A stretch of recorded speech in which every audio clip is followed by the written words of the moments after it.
Good Good morning. morning. Good morning. Good morning.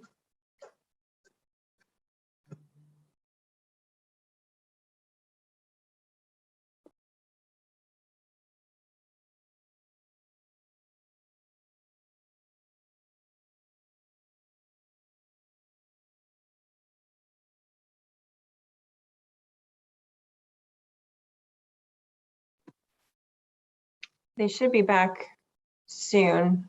They were having some issues getting the link live, so.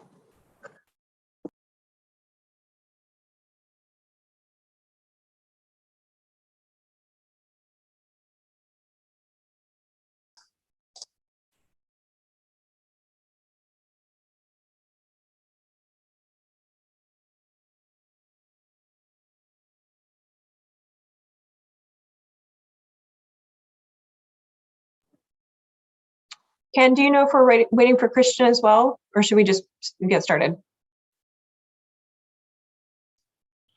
I'm not sure. I haven't seen Christian. My apologies, because we had a gentleman at the front counter that we were trying to help out, and so we're experiencing a few delays this morning. Oh, he's here. He's in the office, yeah. Okay, should we wait another minute?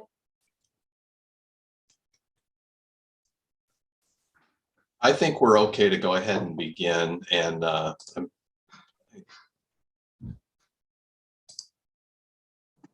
Okay. Well, I am going to call to order the Yamco County Board of Commissioners formal informal session for February 10th, 2022. And Commissioner Kula, would you lead us in the pledge, please? Happy to, Chair. I pledge allegiance to the flag of the United States of America and to the republic for which it stands, one nation, under God, indivisible, with liberty and justice for all.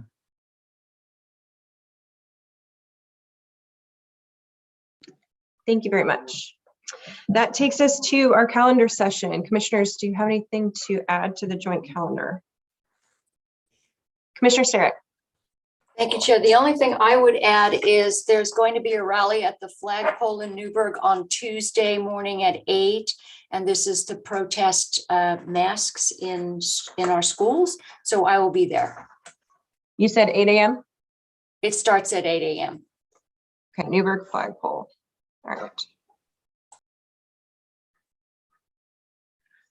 Okay, Commissioner Kula, Ken, Christian, nothing?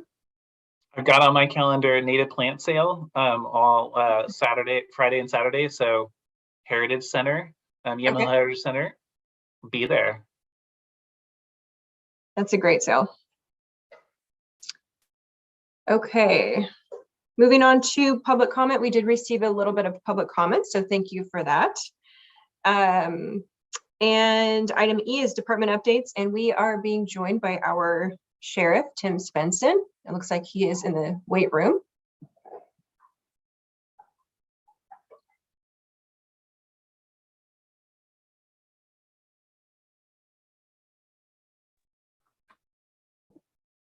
Welcome, Sheriff.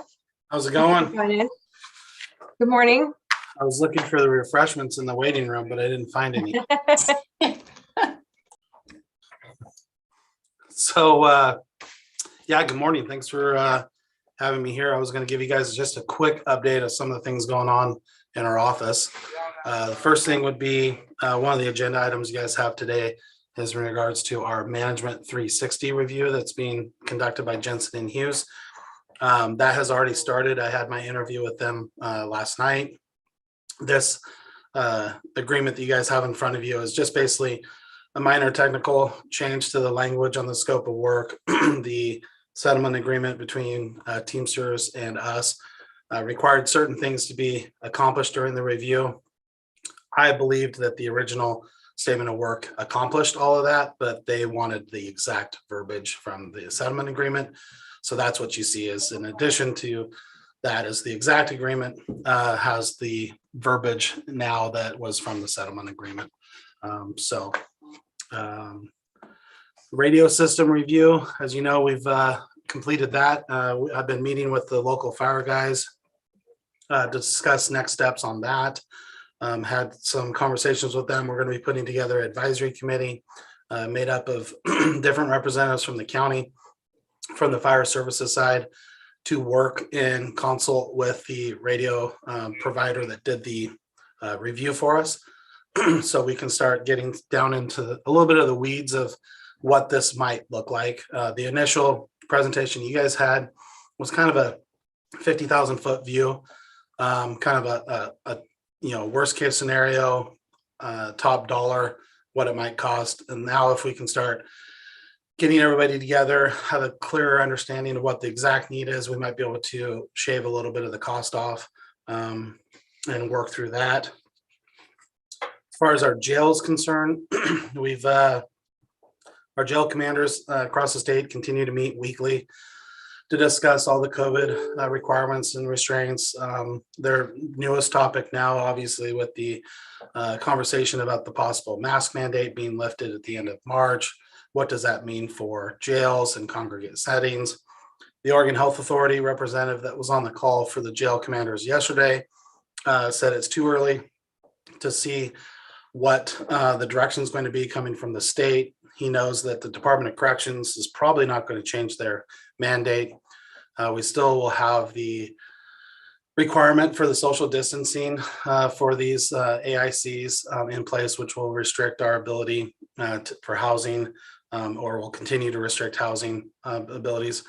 But the jail commanders at the state level are trying to start having conversations with the Oregon Health Authority to find ways to start relieving some of these requirements from across the state. The Department of Corrections has continued to hold strong, primarily because of all the liability that they've had and all the legal filings that have been filed by AICs. We haven't seen the same in the counties. Our county had our first, what I would consider, outbreak a couple weeks ago in the jail, where one particular block that housed 13 individuals, 7 of them tested positive for COVID, and 6 of them did not. We were able to move the 6 that did not test positive out to another location, and we housed all 7 in the same block for quarantine, and they have now all, I believe that they've gone back and retested them and that they have not had any future positive tests or anything like that. So that worked out pretty good. Thankfully, it was one block that all tested positive, because then we could just leave them all together. Another thing real quick on some promotions and some changes we had within our office. I'm not sure if you're aware or not, but we had Sergeant Jeremy Ruby, who was the admin sergeant for a long time in the jail, has been promoted to jail 2005. So he's taken over and kind of been just taking that ball and continued rolling it down the court. So he's doing a good job up in the jail.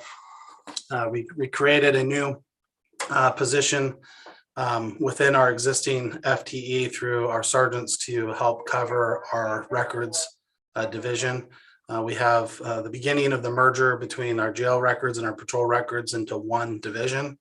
And so we have a new position of support service manager, which we selected Nicole Height for that particular role. And she started officially yesterday in that position.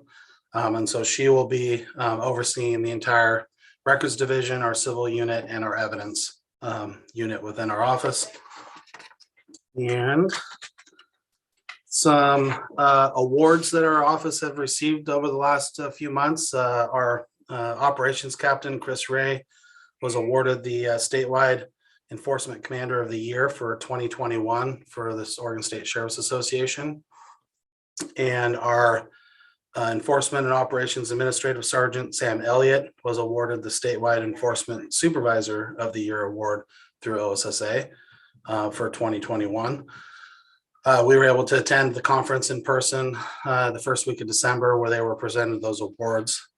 And our Marine program, which was led by Sergeant Sam Elliott, was awarded the statewide Officer on Deck Award for the most improved program by the Oregon State Marine Board in 2021.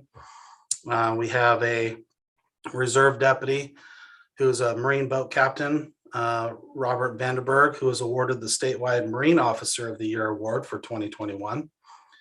And Deputy Vandenberg and one of our Marine safety officers, Jose Dominguez, were also presented with a life-saving award by the Oregon State Marine Board in regards to some action they took out on the river last summer.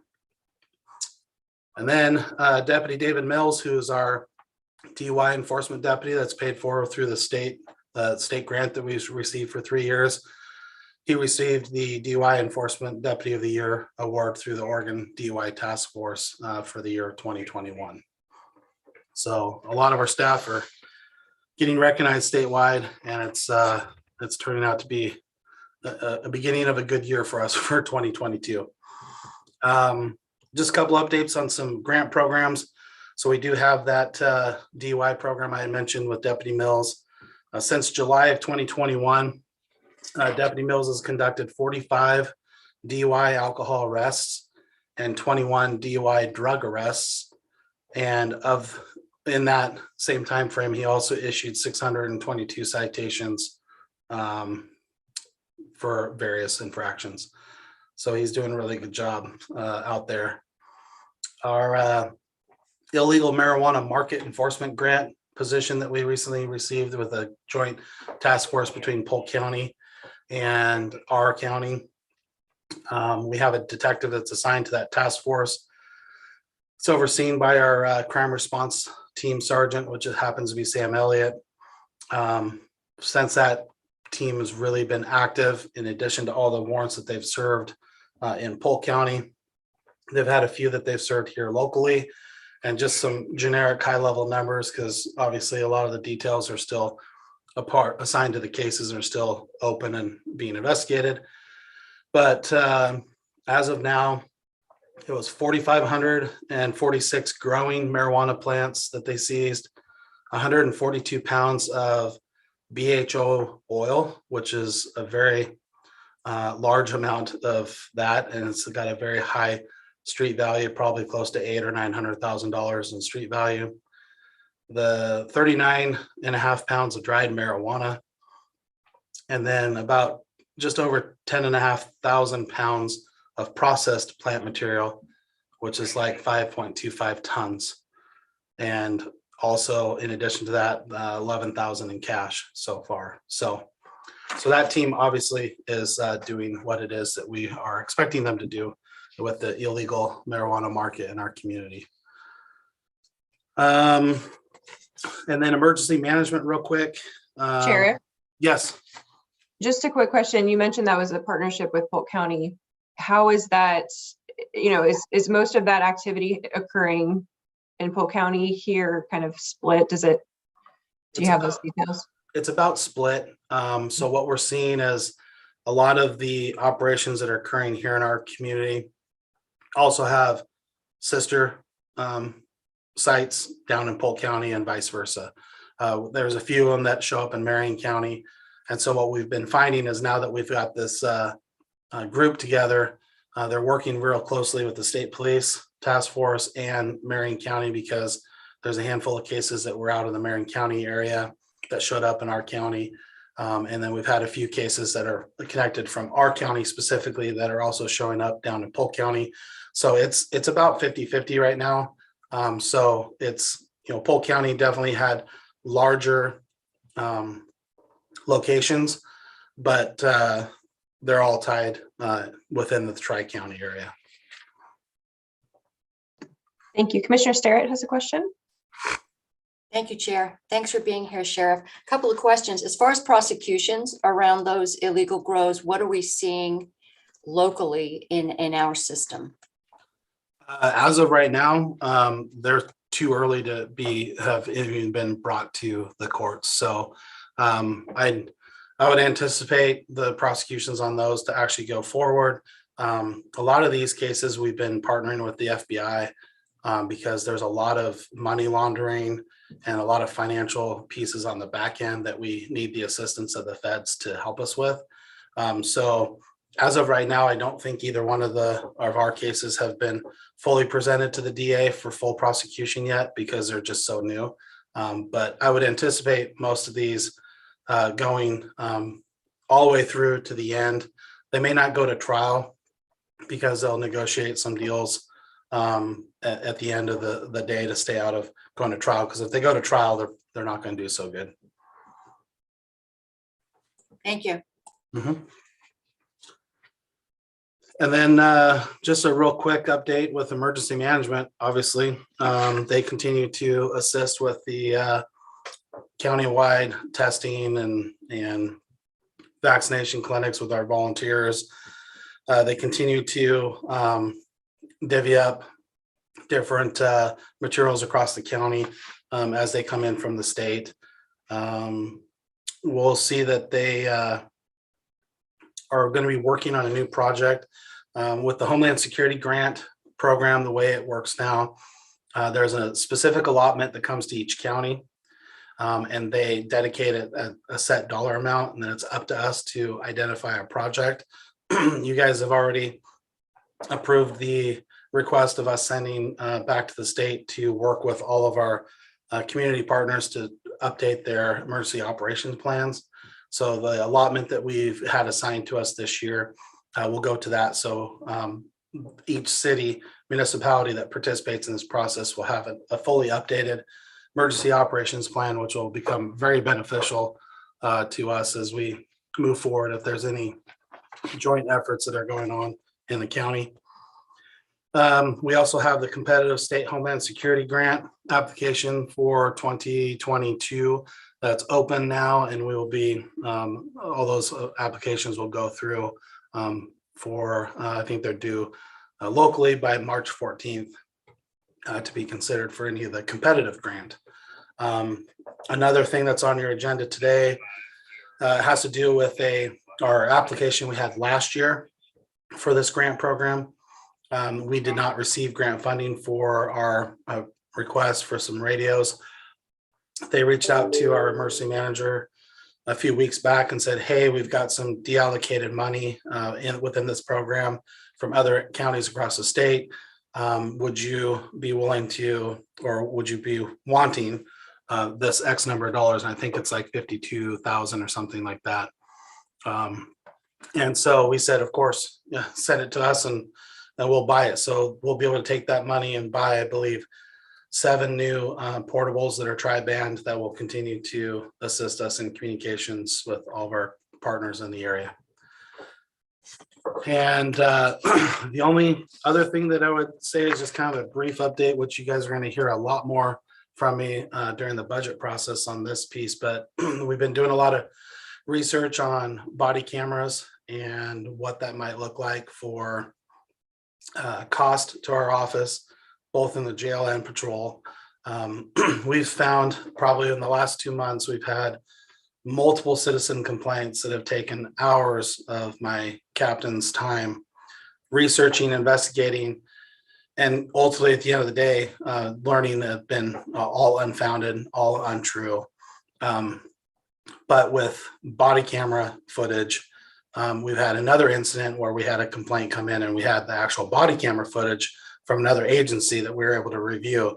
And within 10 minutes, we were able to close that complaint out and say, no, this is unfounded.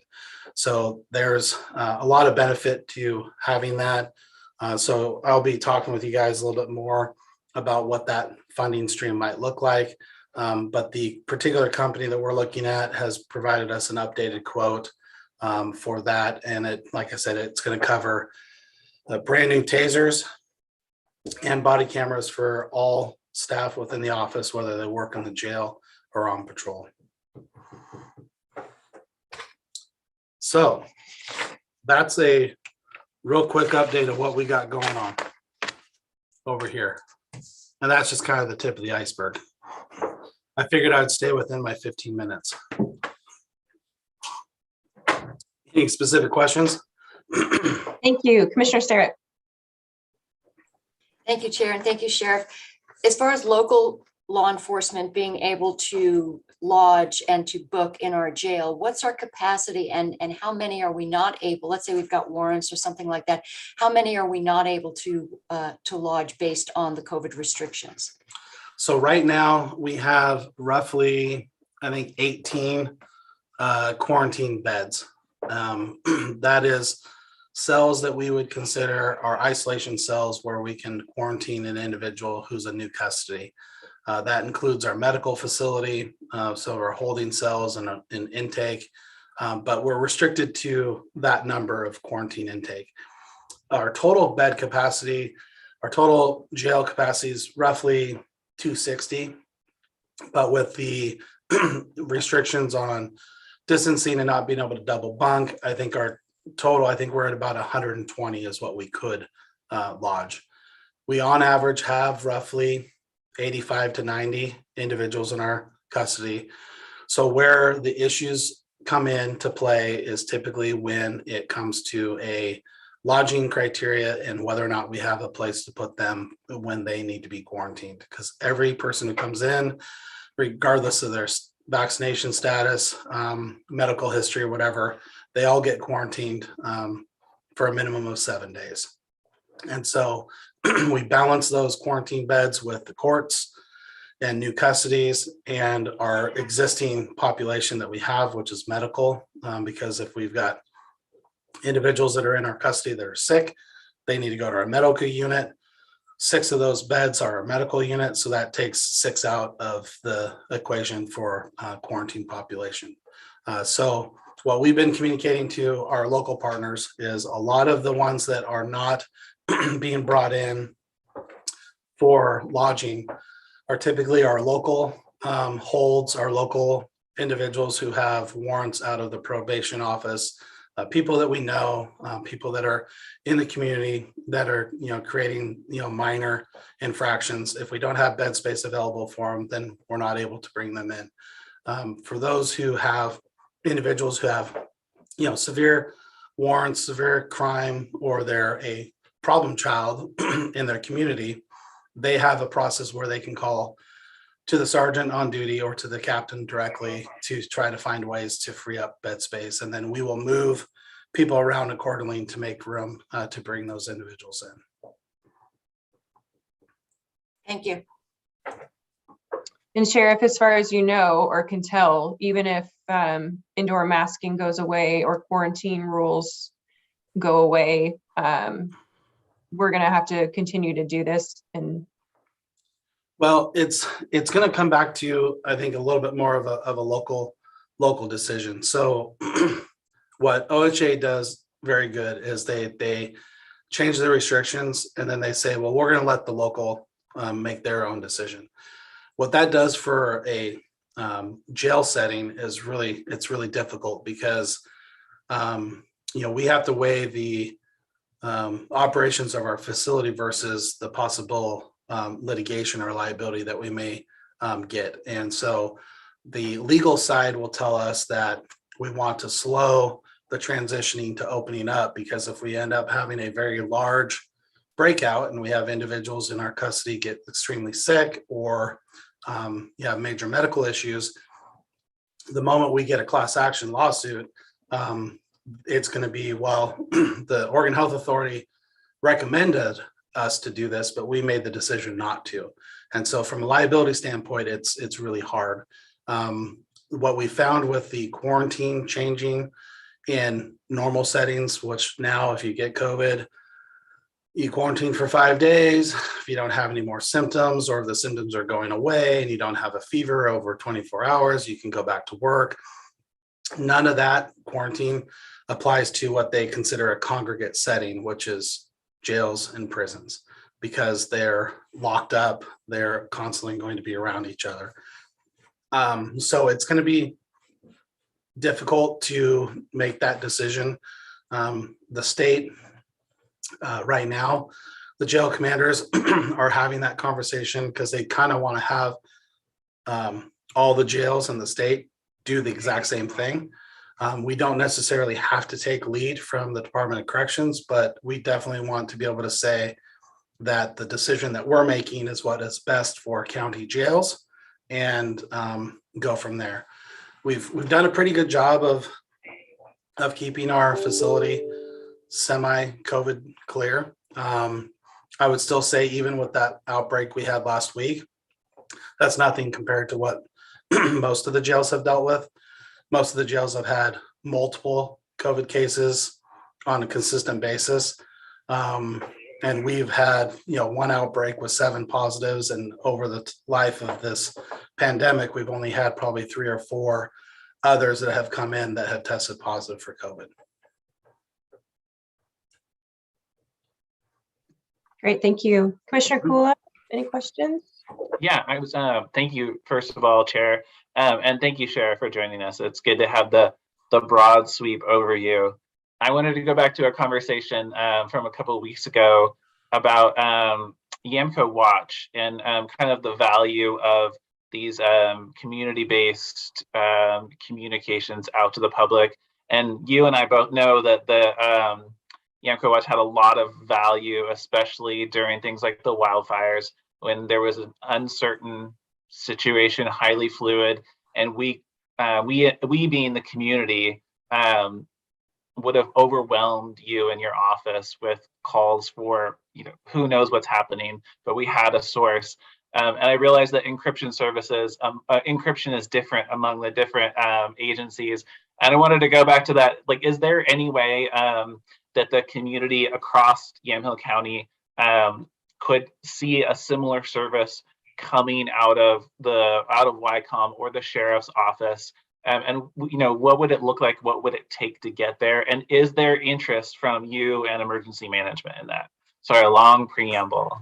No, I appreciate that. Yeah, it's a very interesting dynamic, because part of the reasoning why a lot of these entities went encrypted is because of that exact reason, that there was so much information being pushed out on social media. And so from a law enforcement perspective, I can tell you that if there's something major going on that has some sort of impact to the local citizens that need to be addressed, we will be sharing that information on our social media pages, and we would be sharing it through emergency management. It's the day-to-day stuff. You're driving down the highway and you see that there's a flag out on the street that says wreck ahead and the traffic stopped. The first thing people do is they go to Yamco Watch because they want to know what's going on. Is it a public safety issue by not having that information on Yamco Watch? I would argue, no, it's not, because what did you do 3 years ago when you were driving down the road and you were stopped for a traffic crash? You just sat in traffic and you waited. So there was an area of people within the community, and I try to be as politically correct as possible, that are nosy. They just want to know what's going on. Now, I will admit, even as the sheriff, when I would get a text message or I would get a phone call from, I've done it from, I'm sure, several times with any of the 3 commissioners here today that have reached out to me saying, hey, what's going on here? My very first thing I would do is I'd pull up Yamco Watch on my Facebook and try to figure out what's going on. So it definitely was a resource. The issue is it's there's that fine line between sharing too much information. And then when Yamco did a really good job of limiting the information that they shared, they would even delay it if there was a officer safety issue. If we're dealing with a significant incident, they would delay the release of it. It's what the public ends up putting on there as comments and all the photos. And then there's times where families of victims of car crashes that are seeing this on Facebook before we have the ability to make a notification. And it's just heartbreaking when you go to a house and they already know because they saw pictures of their son or daughter's car or their family member's car posted all over Facebook. So I think it's a much larger conversation. I know that there's another entity that I've seen show up recently on Facebook that's trying to replace the Yamco Watch, and they're starting to post more of the calls for service on there. And there's a few other apps out there, whether it's Pulse Point or a few others that you can sign up for, where you'll get notifications of calls that are occurring in your area. So there's other options. I would tell you that if to have a YCOM or an emergency management do something similar to what Yamco Watch was doing, that would be a full-time position by someone, and I just don't know if that's the best use of taxpayer dollars. But still something I think there needs to be a conversation about. All right, thanks, Sheriff. Sheriff, does that mean that now every law enforcement entity in the county is quote unquote encrypted?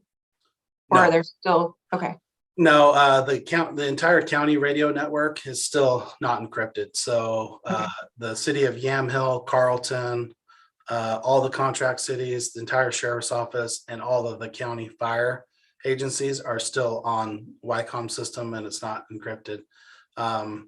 The city of McMinnville has an encrypted channel, and now the city of Newburgh through WACA with their new upgrade.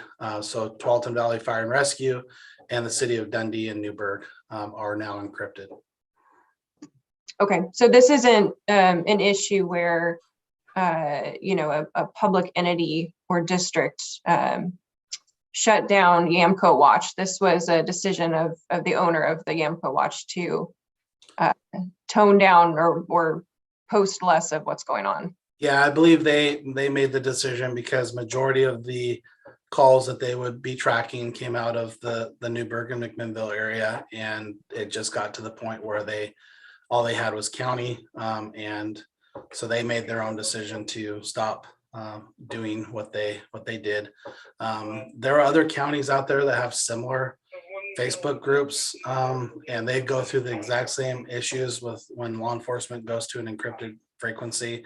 And you know, it's a hard balancing act because I'm all about transparency and making sure that the general public understands what's going on in their community, and we need to hold our law enforcement partners accountable. However, there's also a safety component that needs to be addressed, not just for the safety of the officers and the deputies responding to these calls, but a privacy for the families and the victims that are associated with these calls. And that is lost when you have a citizen who has full reign to post whatever they want on a social media, and then to have any member of the public comment on it. You take that privacy out of the hands of the victims, and that's where you see law enforcement switching over to encrypted frequencies because of that. Thank you. Commissioner Sterrett. Thank you, Chair. Sheriff, I know when we put the Everbridge emergency alert system together, there were options besides the actual emergencies that are pushed out to cell phones, emails, and landlines.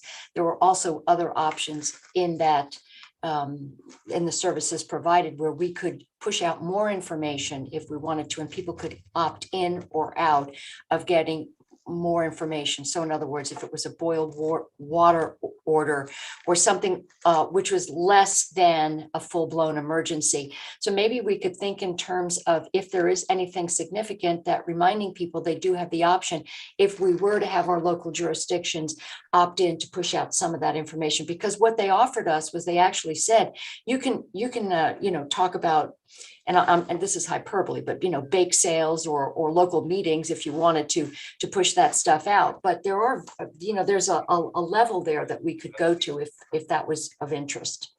Yeah, and that's what we try to tell all of our citizens who reach out to ask these questions. Is we tell them, we say, listen, if there is something of major concern, we have avenues to make sure we push out that information so that the citizens are aware.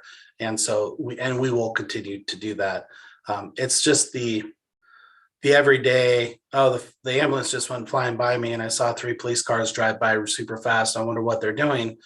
Oh, they went to Yamco Watch, and then they see that Yamco Watch posted that there's an armed subject at the city park in Amity.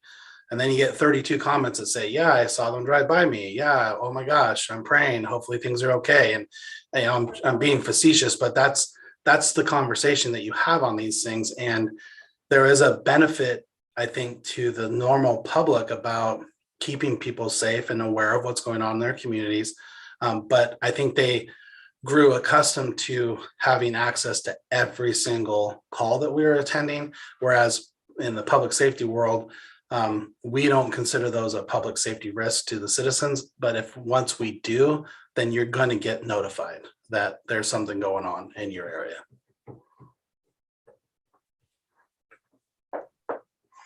Thank you, Commissioner. Any other questions, comments for the sheriff? No, just super helpful. Thank you for joining us. Absolutely. Thanks, Sheriff. Yep, thank you. You guys have a good rest of your day and enjoy the rest of your meeting. Thank you. All right, we'll see Take you. care. Okay, so we are, where are we at here?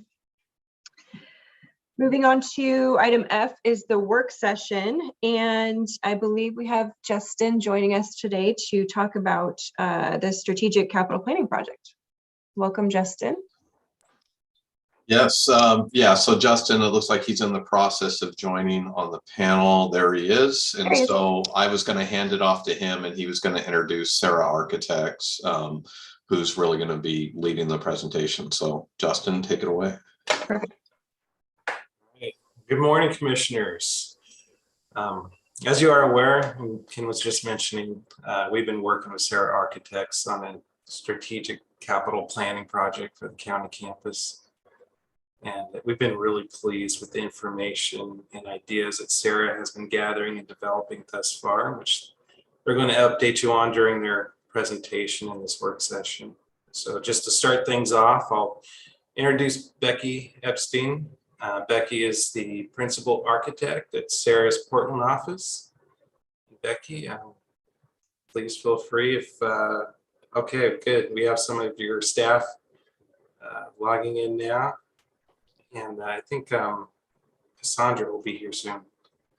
Yeah, I think she might be having a small technical difficulty. There she is. Yeah. Great. Good morning, everybody. Good morning. Welcome. Thank you for having me.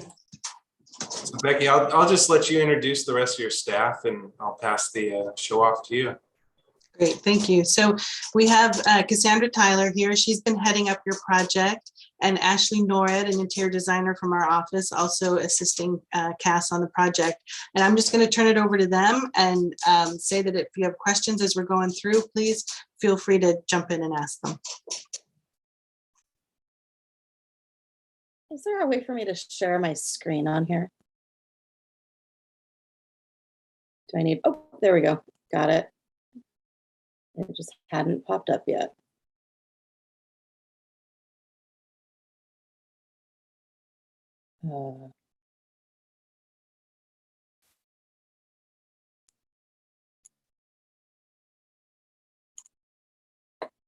Apologies, it's giving me an error.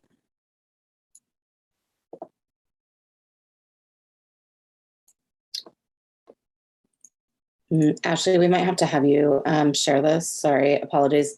My Mac is blocking Zoom from being able to share in this capacity. It's not allowing me to turn that on.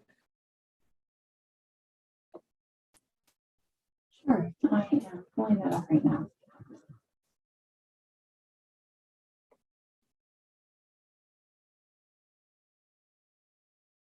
Okay.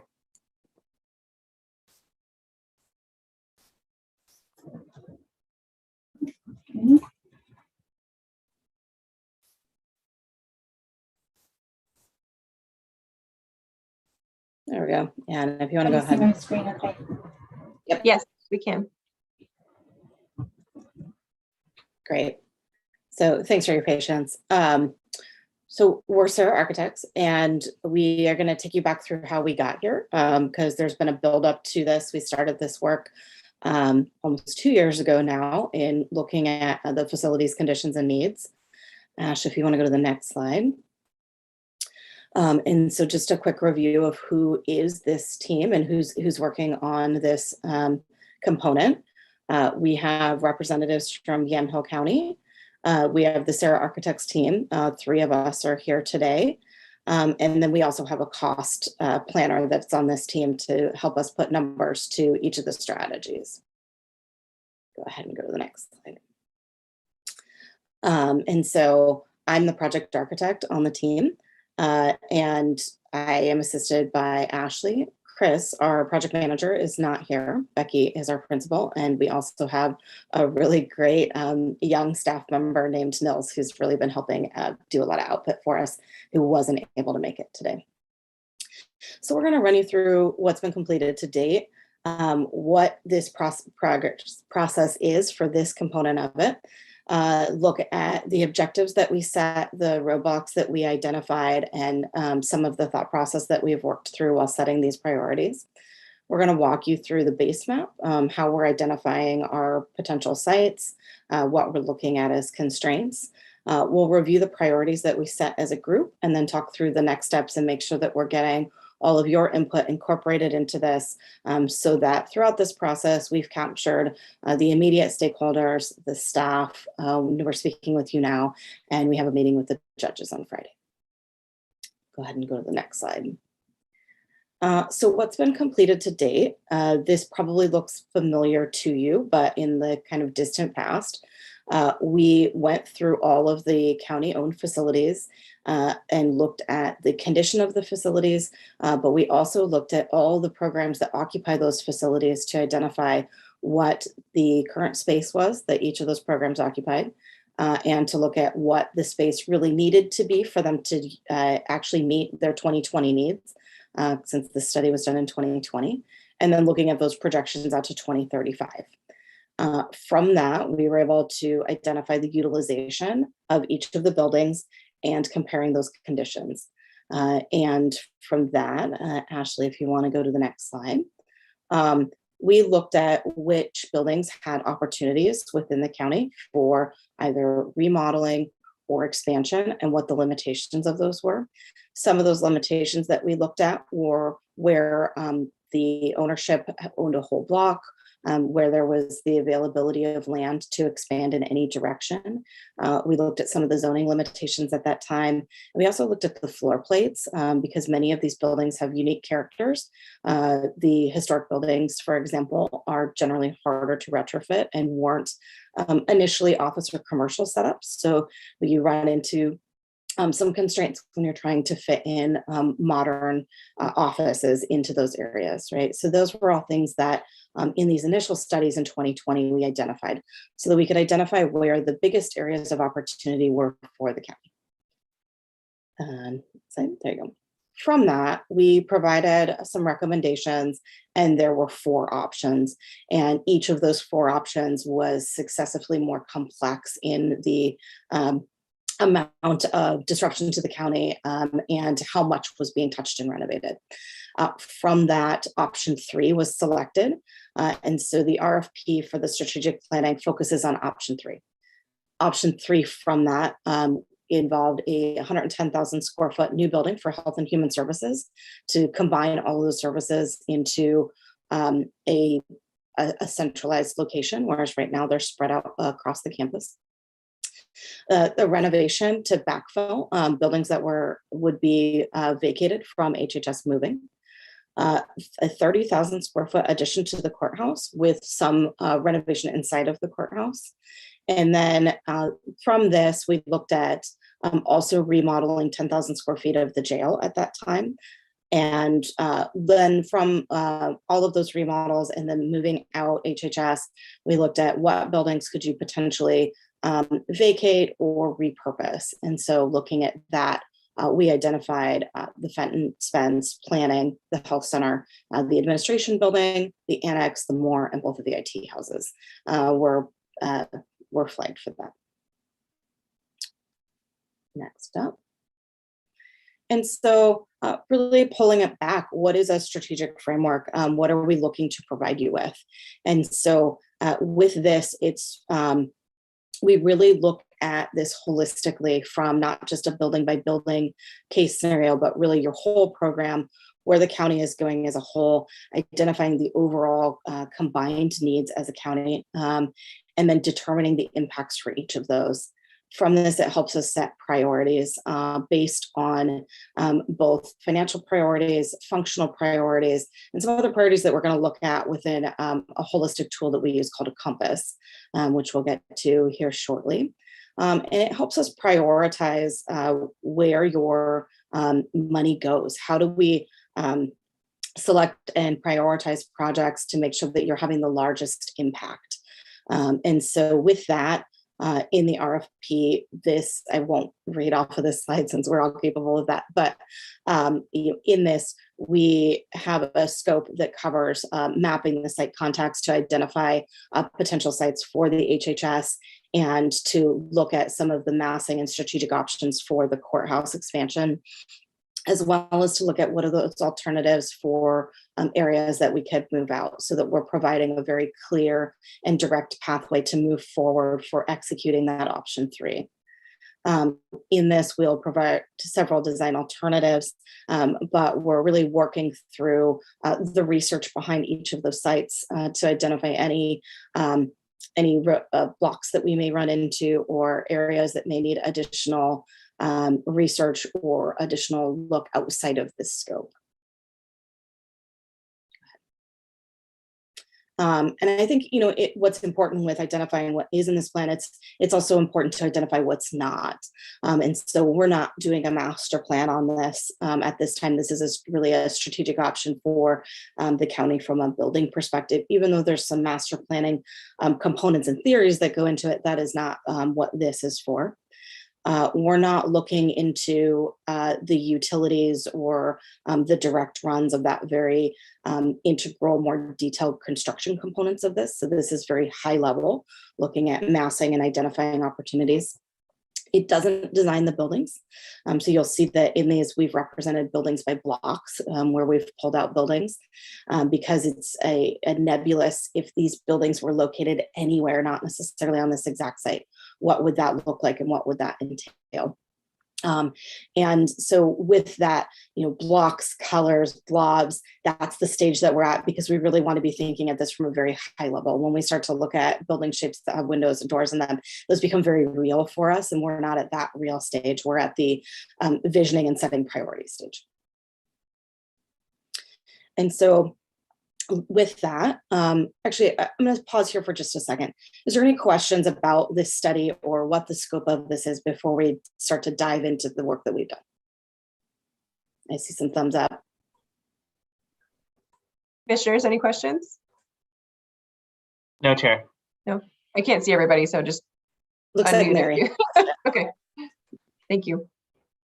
Thank you, Chair. Thank you for that. I was wondering if we had any more specifics or a bigger picture about the land options, some of the property that would be considered, where that land inventory stage is at. Absolutely. And that's definitely the next part of this presentation. So I'm happy to move into that if there isn't questions about this. Okay, sorry about that. Thank you. Oh, no, great. Yeah.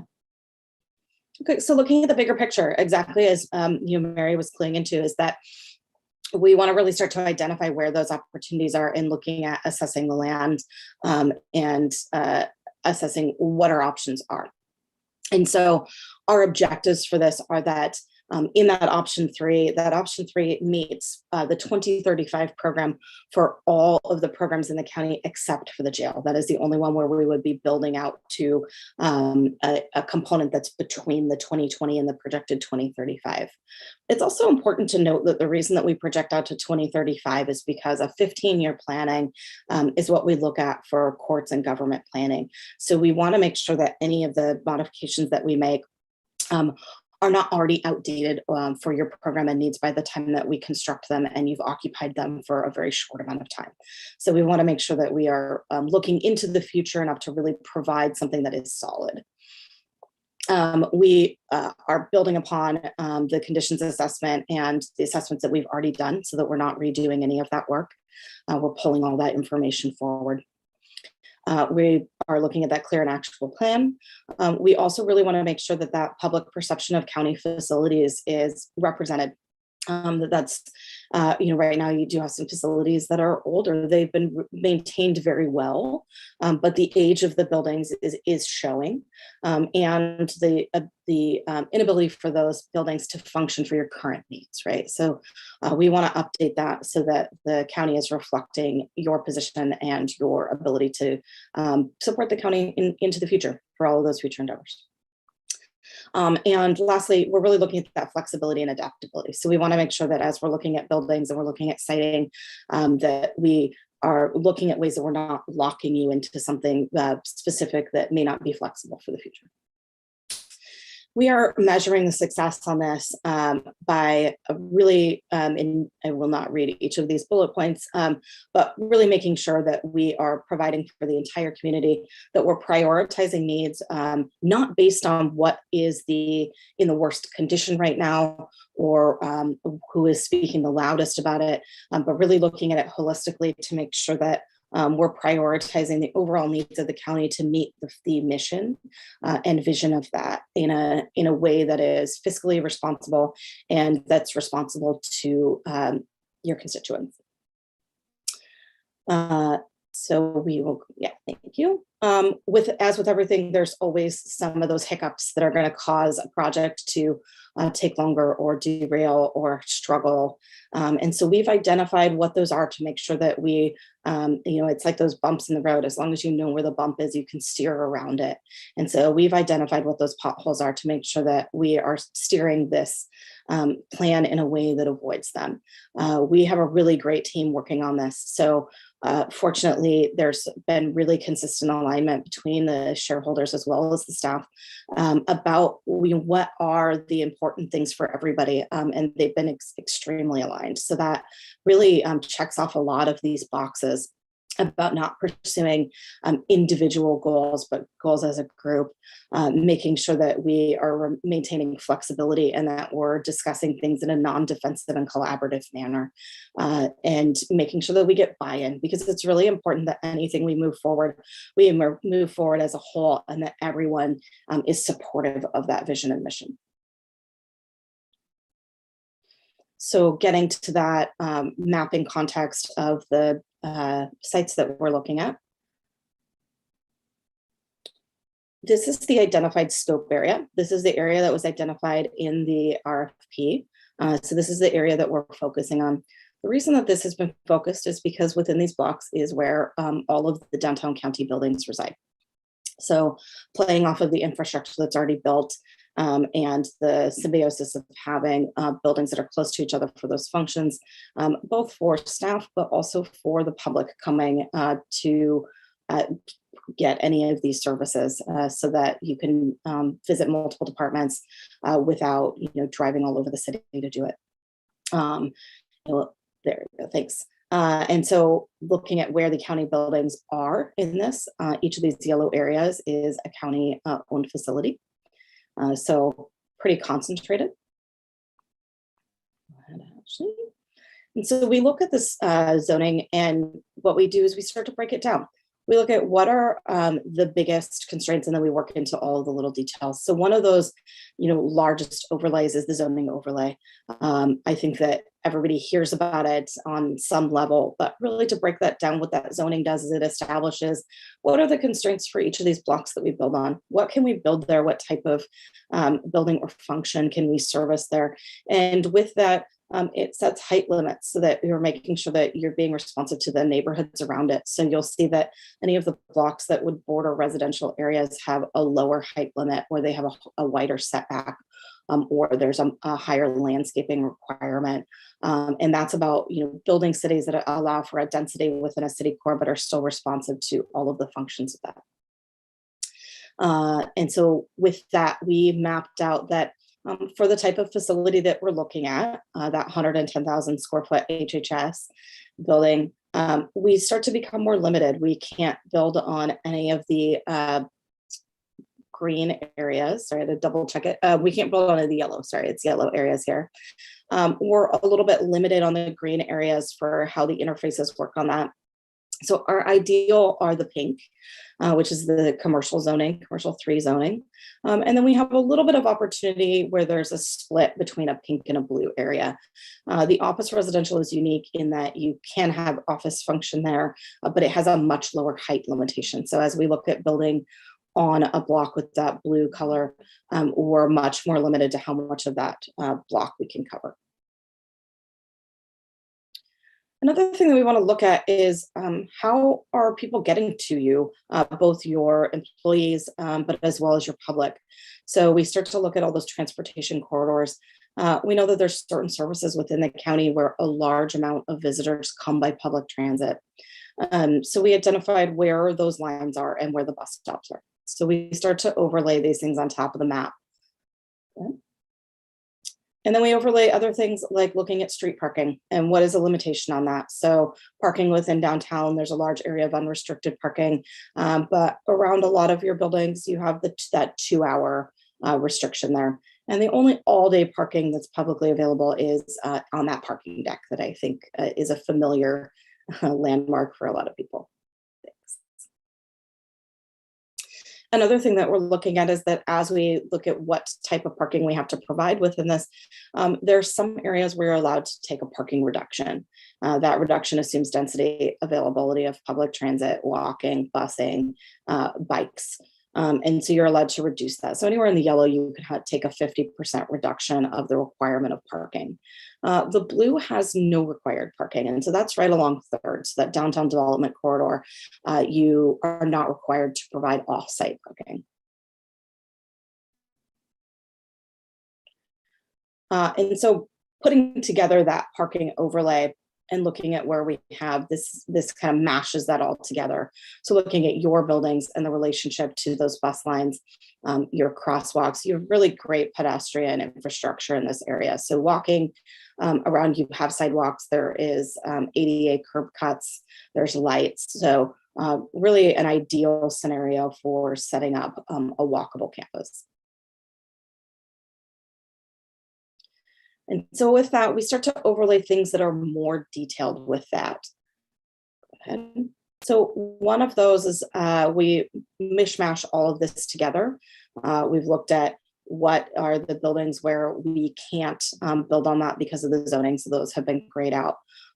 We've grayed out areas that have historically significant buildings on them. And that is actually a really big one, because when we're looking at a 110,000 square foot building, you are looking at a very large footprint. So within that right now, there is not a whole lot of available open space. So when you're looking for that open space, you're looking at where is the opportunity for either building on a large surface lot, if there's something available, or building with some minimal demo, or building in an area that's already maybe underserved or that you can add to. With that also, with 110,000 square feet, and I can't remember if this is in a couple of slides, so this statistic may come up a little bit later, but for healthcare, you're required to provide 1 parking spot for every 200 square feet in a building. So with the HHS, you're looking at 500 parking spaces, which is a pretty hefty amount of parking. And so if you were to build within that yellow, you only are required to provide a 250-ish, right, or 270. If you build within the area that is just block 4 is the only one here, that has 100% parking requirement. So with that, you would need to provide that full 500. So that's something that we wanted to show as both an opportunity and a constraint, because there's a lot of build out with that, but that also provides a lot of opportunity to provide parking for the rest of the county needs. And then narrowing it down a little bit more and looking at what are the specific opportunities and constraints of those blocks that rose to the top. Block 2 has, the county owns everything on that block. There is one historic building on that block. That historic building is contributing, so it would provide some roadblocks as far as redeveloping it, but a little bit lower. So it's still an opportunity, even though it's a complex site, is how we've classified that. Block 4, again, the county owns all of the buildings on that block. Several of the buildings on that block are actually very underutilized. They were marked as opportunities. And so there is a lot of opportunity for block 4, with that main constraint being that you do have to provide all of the parking on that block. Block 7, which is that municipal parking block, has those opportunities where you can have that tall building. It's also, although it functions for parking right now, there is that opportunity for that to be a mixed building where it has parking as well as a building. One of the other constraints on that, that I guess we did not identify on here, though, is that block 7 is not currently owned by the county. So that is a block where we would need to look into if there could be a shared shared venture on that with the city, or if there's opportunities for procuring that. So that would also be something that would fall into the constraints, is that there would be more involved with that block as far as actually developing it. But it does present a lot of really interesting and unique opportunities. And then on block 12, again, we have the 80-foot height and the 1/2 parking. There is also mixed ownership on that block though as well. So that block has the Moore building. I think it's a dentist. There's another smaller brick building there. So it does present some complexity. There's not a real clean path, but that doesn't mean that there's not a path there. And so just looking at how we've identified where we think those opportunities are, we want to get a little bit of feedback. What do you think about how this has been narrowed down? Is there any of those blocks that you're really drawn to or that you have concerns about, or questions about how you how we would approach those?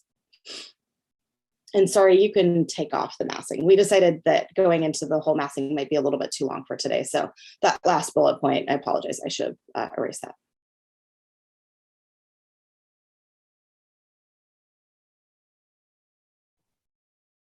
Commissioners, do you have any questions, specific thoughts, discussion? Here, I would say that I agree with the analysis, since that's one of the little comments there. I don't see anything that immediately comes to mind that they have not thought of or brought forward. And the 3 blocks do seem to also be the key, or I guess it's 4 blocks seem to be the key locations for such a building. I would say that from my perspective, if we can limit the amount of parking that we need to build, that would be a benefit in my mind. And then since I know that the city of McMinnville is also grappling with issues of space and office, being willing to work together on a space also has, to me, benefits. Though 07 is such a beautiful and historic structure that I hesitate to even go there. And that's just sarcasm. Sorry. I'm willing to consider discussions around 07. So those are my initial thoughts. Thank you. Great, thank you. Commissioner Starrett, sorry, I can't say everybody, so just chime in if you have questions. Thank you, Chair. A couple of things. I know that oftentimes we'll see folks who are mobility limited who drive here. And so separate parking structure almost seems like it's another impediment to their being able to get in a building and get out. Oftentimes seeing folks just trying to get into the courthouse for whether they're going to see the assessor or even into the clerk's office for records. And I think we need to take that into consideration. A separate parking structure, I think, opens up all kinds of concerns. We know the problems that we had with the parking structure across the street and how it impacted our employees in terms of their safety, and also for we had a lot of folks camping there. So I would say I'd like to stay away from that. And the other thing is I'd like to make sure that whatever we do, we have the option to do that, again, that co-location with a social service agency that we're working with. But I wouldn't necessarily be all that interested in co-location with another municipality, because I think that opens up a lot of other problems. We all have our separate lanes, and I think it would behoove us to stay in that. So thank you for the work on this. Great, thank you for your comment. Thank you. As a note on that, just in response to, we will still be looking at how to provide ADA parking with, there's actually quite a bit of guidance on where that has to be located. So as we're rebuilding, we do have an opportunity to look at where that connection is to make sure that we're strengthening those connections, because you're absolutely right that currently within the county facilities, a lot of those accessible parking spots are not necessarily close to the entrances, or there is some impediments to getting from an accessible parking spot to an accessible entrance. With many historic buildings, there's a retrofit to get into there. So they weren't buildings that were made at times when we were really considering that.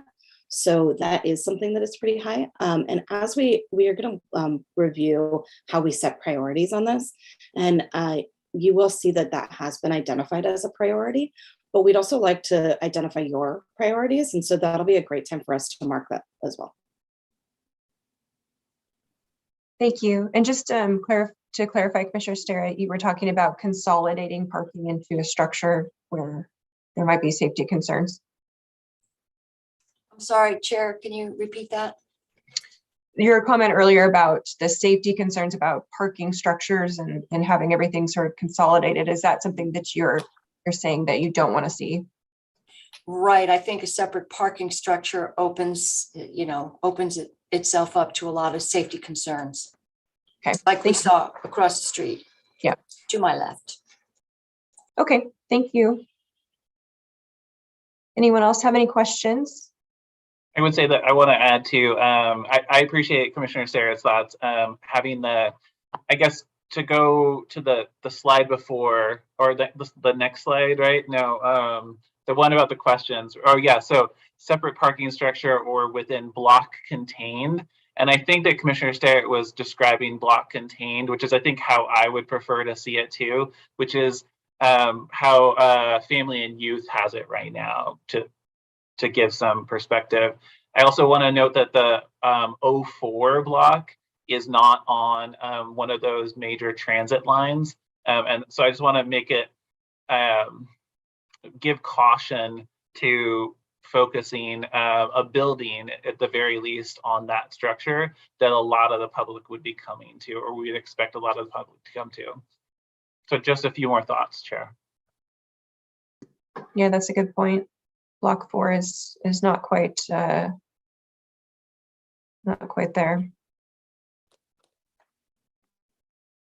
Okay. Great. So next we'd like to walk you through how we set priorities. It's really important as we are starting these projects that we establish the priorities early on.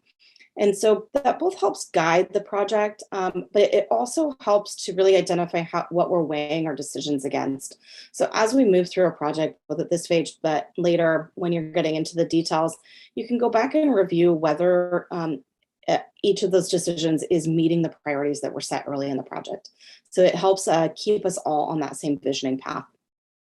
We're looking at this by two ways, and we won't really get into the CBA steps very deeply today, but we'd like you to know what the two methods are that we're looking at.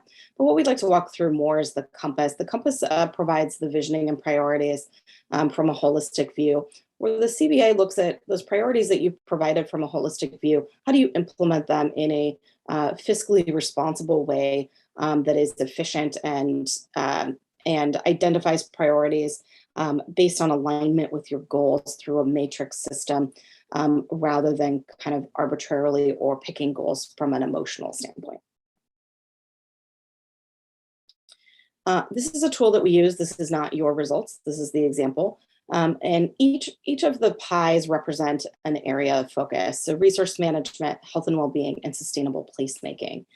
We look at those three distinct divisions because that is part of where a holistic view of a building is built on. So it covers all of the, we won't say all, it covers many of the areas that would impact how well a building functions, how you perceive it, how you get to it, how environmentally responsible it is, what your community involvement is with it. And so we take the compass and then we go through and we modify if needed the very kind of small areas, and I'll speak to those because they are really small here. And we do an exercise where we take the dots and we place them on the areas that are really important to us individually. And then from that, what we find is we find clusters where it shows the group priorities as a whole. The priorities, this is actually an exercise that in the pandemic and digitally has become, we've had to get really creative with how we do it. It has become more complex. We used to give people sticky dots and they would walk up to a board and place it. And so we've done this as a digital dot. We've done it through some survey type methods, and we're still working at how this works in a digital capacity. But we'll move to the next one. Thanks, Ash. And so when we did this exercise, we had the dots and we defined the areas. And so we're going to define these for you so you know how we got there, and then we'll let you comment on yours as well. But so the center is that we're maintaining our current level. So it doesn't mean that we're reversing or going back. It means that in that area, it's not where we want to put our focus, but we're maintaining what we have. That first segment, or the single dot, there you go, thank you, means that we would like to put some additional improvements on what we have. The second one is that this is more important. It's something that we want to dedicate more focus, dollars, functions to. And then that third segment really identifies what those absolute priorities are. So when we're looking between options, we're really going to look at how those options meet those level 3 priorities, and how can we focus on incorporating those as well. And so moving forward to the next slide. So as we did this exercise with the stakeholders, the bars that are dark are where those extreme priorities were set. And so with that, so I'll read what's on it, and then we'll just talk about how those came to be. And so in health, you have building materials. So that deals with off-gassing, what you're putting into the building, the longevity of those materials, the touch, how you're interacting with it. Air quality, which is the internal air quality of your building, how you're doing fresh air intake, responsiveness to smoke or air conditions such as that, and general interior air quality. You have nourishment, which is usually snack bars, brick rooms, having dining facilities attached, or cafeterias, that type of connection. Connection to nature looks at more of a biophilia, the ability to bring plants and nature in, either through actual plants, but also through patterning, implied nature. There's a lot of research that suggests that the support between humans and nature, as there's more natural elements brought into and connected with buildings through windows looking outside to landscape, through patterning and carpets, through the way that you use materials inside, that it really improves occupant health and well-being. And so we always include that to look at how we would possibly incorporate some of that. And then activity and mobility, this is definitely where those accommodations look at and where they come in. So within that health pie, the ones that were very high were the healthy building materials, the air quality, and the active mobility. So those were identified by the stakeholders. Do you agree with where those priorities were set within that pie? Yes. So within the happiness sector, happiness is not just our individual happiness of experiencing joy. It's also about our ability to feel safe, supported, to have an environment that physically we can work within without having pain or discomfort or strain. So it covers a fairly wide amount of comfort and support. The categories in this are safety and security, physical comfort, visual comfort, acoustic comfort, and thermal comfort. In looking at that, the ones that ranked, this whole pie had a lot of focus overall for the project. So, when we look at this holistically, you can see that many of those priorities were set within the orange area, which, going back to it, that is that health and well-being. So there's a big focus on the county on overall health and well-being. Within the happiness sector, safety and security was by far the one that was discussed the most. And Mary, I think that you also touched on that with your comments about the parking garage, that there is that concern about safety. And so that was also identified by stakeholders as well as staff. So this combination of priorities incorporates both working sessions that we've done so far with the stakeholders and then with the expanded staff representatives. Physical comfort was also high. Visual comfort, although not the largest priority, was still definitely a priority. So that would be looking at lighting types, glare, the ability to turn on or off a desk lamp, the adaptability of that visual. Acoustic comfort was also high. as with many old buildings, there tends to be some sound travel. And so in looking at any of moving forward on that, we want to make sure that we're accommodating that acoustic comfort. So there is the separation and the ability to have privacy, the ability to have focused work areas, meeting the CJIS requirements for our law enforcement and courts. And so that was also a very big focus. And then thermal comfort was still on that moderate focus. As you know, many older buildings are drafty. The HVAC systems were designed to a different standard or with a different office setting. So it makes sense that that was also something that came up as a priority. Any questions or comments, commissioners, about that happiness sector? Do you agree with where those priorities were set, or is there one that you think should be higher or lower? I would say there's no surprises from me. Yeah, I think I'll just hold my comments to the end because I have just more of an overarching response. Okay. Thank you. Thank you. And then the knowledge pie is a little bit smaller for this case, but it includes basically gaining knowledge from this building. So looking at pre-occupancy input, which we've already started by doing staff visioning, is what, before you get into this or before this project starts, what is that input for what this should look like?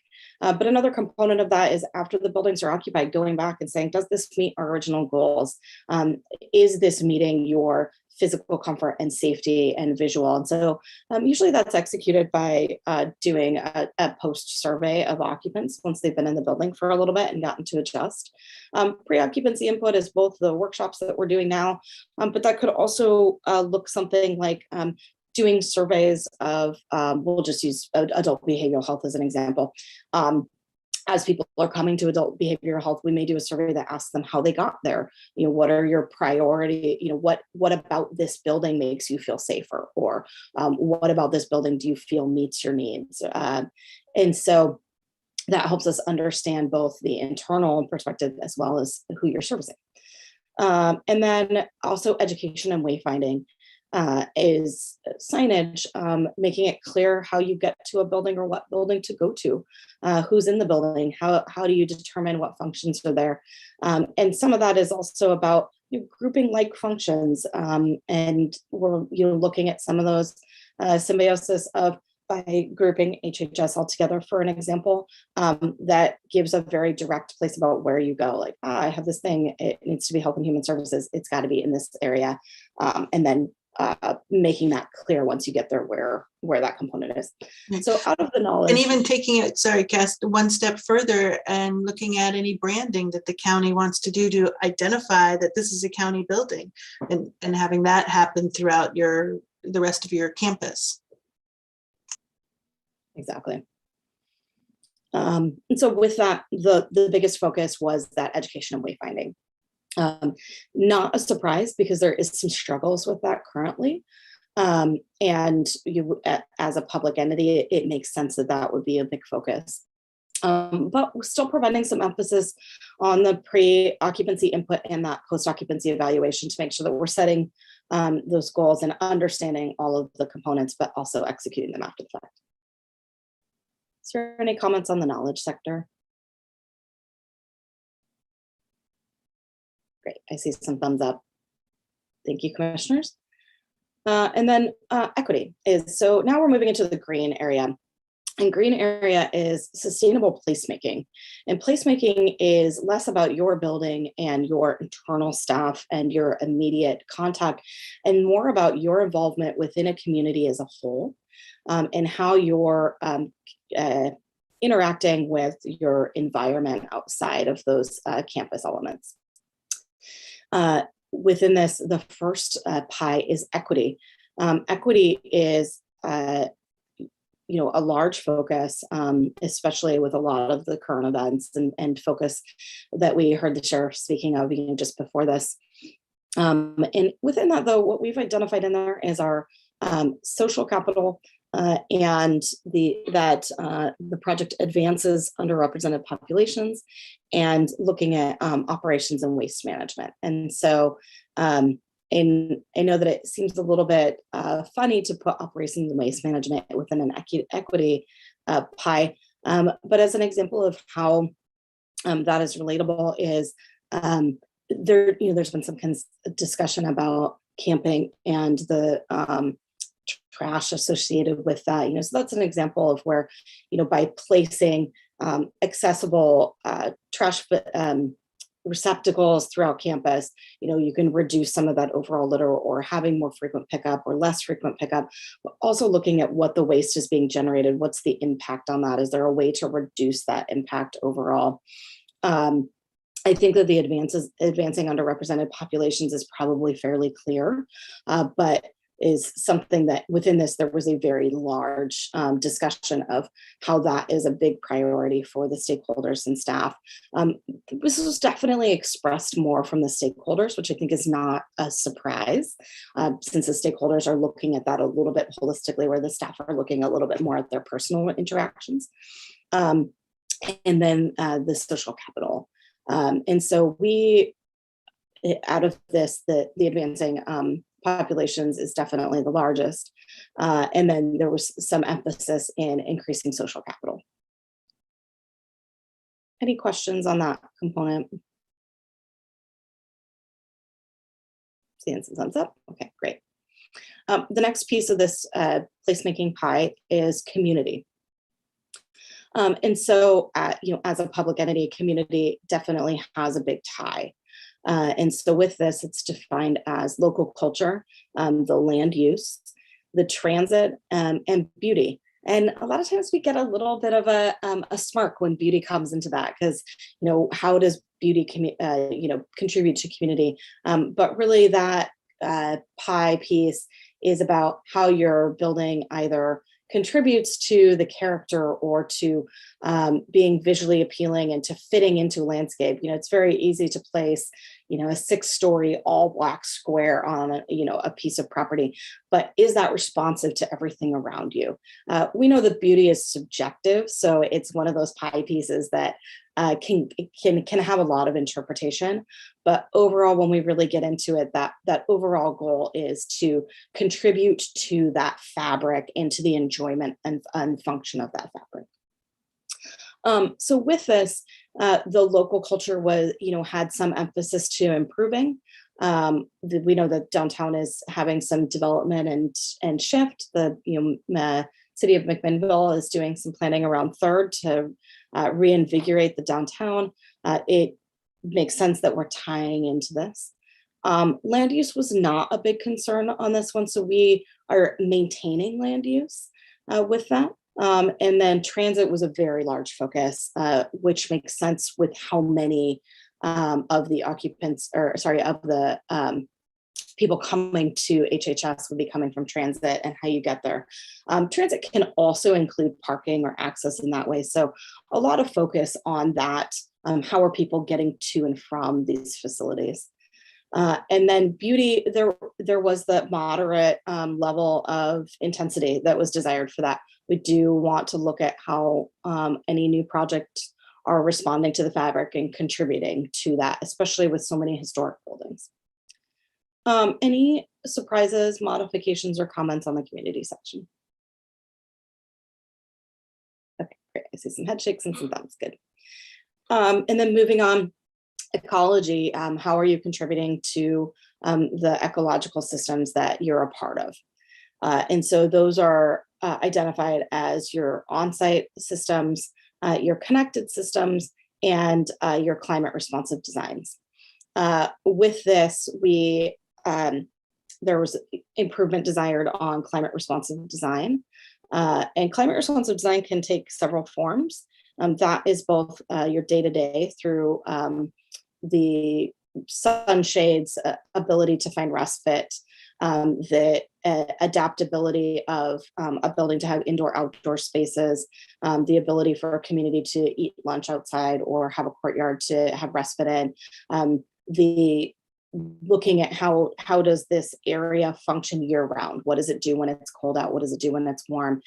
How is this responding to any kind of a natural disaster or a natural systems, in large rain downpours, how are you responding to that? And some of the other areas that we've seen. So there's that desire to increase the response in any building that we would be looking at. And then connecting systems, so making sure that we're reconnected into that ecosystem, and that we're providing all of those connections within that. And then our on-site systems, this really ends up tying more into how are we responsibly looking at infiltration and heat island systems, how much planting cover do we have, or variety in landscaping and ability for like birds and wildlife to have some of that habitat restoration there. Any questions on ecology? This was a pretty moderate area of focus. Definitely not as high as some of the other areas. See some thumbs up. And then moving on to the blue. So blue is resource management. And resource management is natural resources as well as your own internal resources. So looking at this, we've got the 4 pieces of this pie are identified as water, energy, financial, and materials. And so the first pie is looking at water. And the area that was identified out of this was the freshwater as a focus. We also have wastewater and stormwater incorporated into here. We felt in the response from stakeholders was that the current management of wastewater and stormwater are adequate. It didn't feel like areas that needed to have a focus for impact, but there was that opportunity for freshwater. This makes sense when you're looking at a new building. There is opportunity for much more efficient fixtures for how you're getting that fresh water, or whether you're reusing any of those systems through gray water recycling or some of the other strategies that could be used for using that resource efficiently and responsibly. Any questions on water before we move on? Okay, great. Next up is energy. And so energy includes where we're getting our energy from, whether we're applying an active system, which would be like a PV panel or solar hot water or wind or geothermal. Those are all active systems. And then looking at passive systems. So passive systems are building geometries, providing natural shading so that you're reducing the loads on buildings through orientation and adaptability of those designs. With a new building, you do get to focus a bit more on how you're doing that placement and looking at overhangs or alcoves or wings or shapes and geometries of the building to better respond to wind and solar so that you can maximize your ventilation and your heat gain. With this, that passive was a moderate impact. And then active was lower, but still on there. So looking at whether there's opportunities for that within the project, and then looking at the energy source. And so tying those together, there was the desire to look at how we're using or procuring renewable energy for any new development. Any comments on that before we move on? Great. And then moving on to financial. No surprise that there's some emphasis on this. So within financial, we have long-term investment, short-term investment, and human capital investment. The human capital one tends to come up as a question.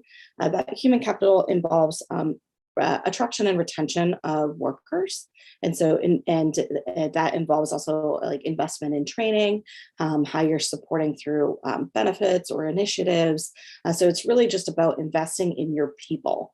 How do you direct resources to support that?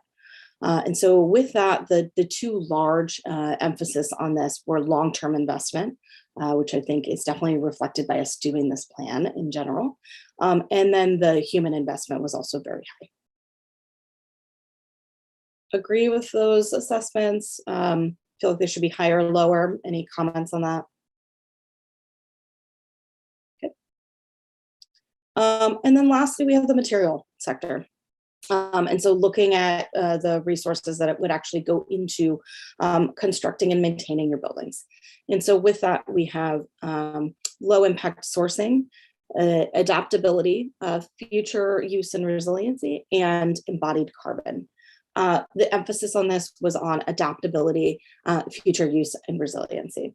I think that comes as no surprise looking at these long-term plans and the focus on resiliency and how the county can respond to events, but also respond to your changing needs. And so the resiliency of buildings is not only about whether they stand in an earthquake, it's also about how much they can be adapted for future needs or for other elements. Can you have a room that functions as a meeting room, but also functions as a public assembly room, but also functions as an emergency shelter, right? So looking at multiple uses for the same systems to have efficiency and backup plans and adaptability. Any question or comment on that? Great. Any overall comments on the priorities that are being set?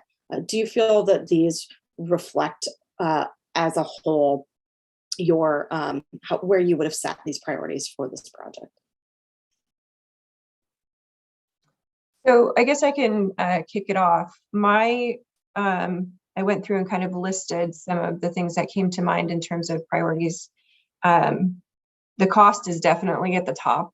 This is a major, major project. So the financial impact is number one. The feasibility of how we phase in these projects is also a priority, and making sure that the needs are prioritized within the scope of work, and that's sort of agreed to by department heads and by county administrator, that kind of thing. Healthy working environment, we've already seen the impacts of what that can do with COVID, so definitely an emphasis on healthy working environment within the structures. Connectivity of the departments and how they interact with each other needs to make sense.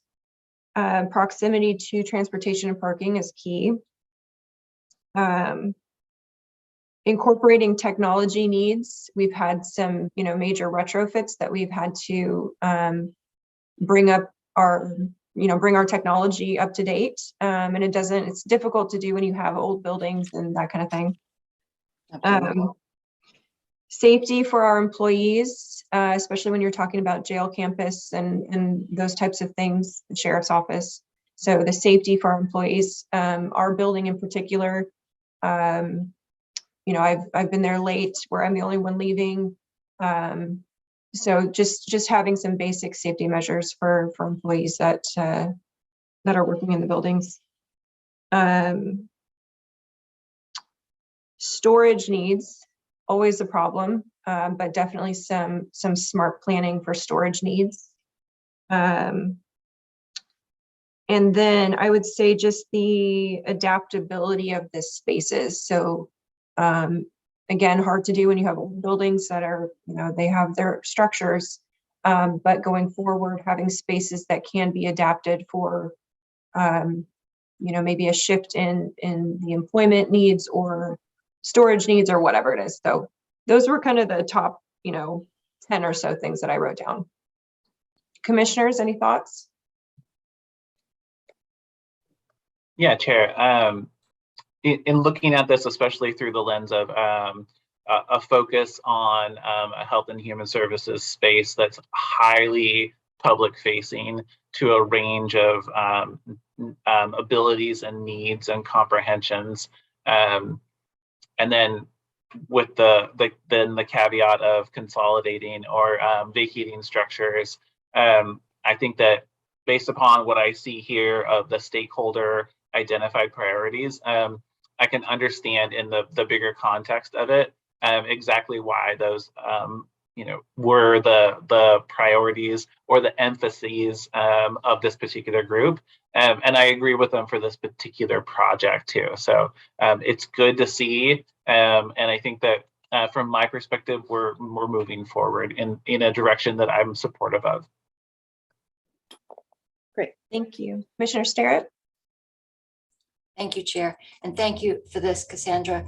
A couple of things, we've talked about this long before we had the space needs analysis in prior years, talking about some of the impediments to actually doing something, because we do have so many limitations, especially in our older buildings. And I'm just, again, the cost, I was looking at years ago, looking at what Clackamas County spent on their monolith. I mean, that is one enormous building. They've got everything right there. It's an absolutely beautiful building and it's great, but it was, not only was it expensive going into it, but there were a lot of cost overruns. So I think there's that component, is that always looking at what this is going to cost and how we're going to fund it, because this is enormous. And then also looking at the logistics of being able to continue our programming, especially in health and human services, when we're moving these various pieces around. So money's a big piece, and also making sure we get to continue the services. Thank you. And Chair, I have a thought on that too. I've only visited, Commissioner Sterrett, I've only visited I think it's the Red Hills Boulevard or whatever, Clackamas County's facility.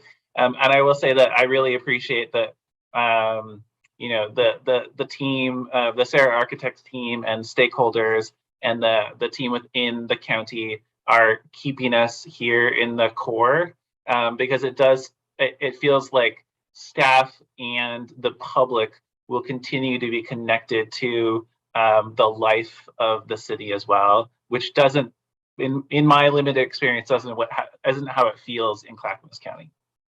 No offense to Clackamas County, that was just my experience there. No, I agree. I have the same feeling. I'm going to jump in for a second. So we have been working with Clackamas since 1999 and are the master planners for the Red Soils campus that they have up there. So we have lots of background on this. We were actually the architects for the development services building, not the public services building, to help build out that campus. So, well, each county, right, we have to set up our priorities. What is it that you are trying to do and to achieve? Are you a satellite? Are you centralized, right? If you're a hybrid of that, what does that mean? How does that look? And building buildings, wow, it's expensive. And especially today in this market, right, we've seen insulated pipe up 203%. That will stop a project, but yet we have needs. We're in old buildings that need help, and no matter how good you're maintaining them, at some point something's got to be done, right? And decisions have to be made. And Clackamas right now is on a looking at their courthouse, which is a P3, a public-private partnership. Huge, done all over Canada, done in Europe, right? New to this area, relatively new. So it'll be interesting to see how that turns out, because as you all know, like it's an expensive undertaking, and a lot of the cost goes into things that you can't even see, right? Like the pipe, like the foundations of the building, like the utilities. So, very hard to convey to constituents how we were good stewards of their money for a building project. So we understand and appreciate your comments. I was like, do I tell them that was my first project with Sarah? I did the development services building. When I first got to Sarah as a baby architect, that was my first project. So our first project, right? Yeah.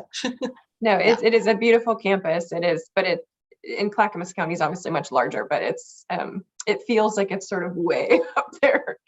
So I do appreciate that we're sort of in the middle of the mix of everything. Yeah, I agree with. Chair, I would note that too, that probably, I'm not an architect, I'm not a builder, I know how to put things together, but I'm assuming that there are also challenges with that, of being connected and in the heart, and just having to do this, as Commissioner Sterrett noted, of how do we continue providing high quality service while we're taking a quarter or a half or a full block and not blowing it up, but pulling it apart and putting it back together. Mm-hmm. Yeah, it's definitely one of the unique challenges for this, because there is so many components that have to remain operational during this project. So that will be one of we will give some preliminary suggestions on that in this initial report, because we are looking at phasing. How do we build a building and backfill it so that there's the least amount of interruption and you're only moving people once, instead of having to swing everybody out and then swing to another space. So the efficiency of operations is definitely something that I think, maybe there could have been a little piece in this pie that represented that, because that is a big priority.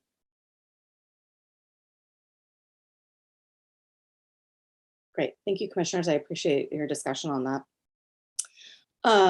Ashley, I think we'll bump up to the next slide there. We went through this. And so, following up on what are the next steps. So we have been developing massing for the HHS building. We've looked at some preliminary massing. And we started to look at some of the preliminary massing and location for the courthouse this week. So as we're refining those will eventually get presented out as well, just like we've done here. So we're currently gathering comments and refining each of those strategies.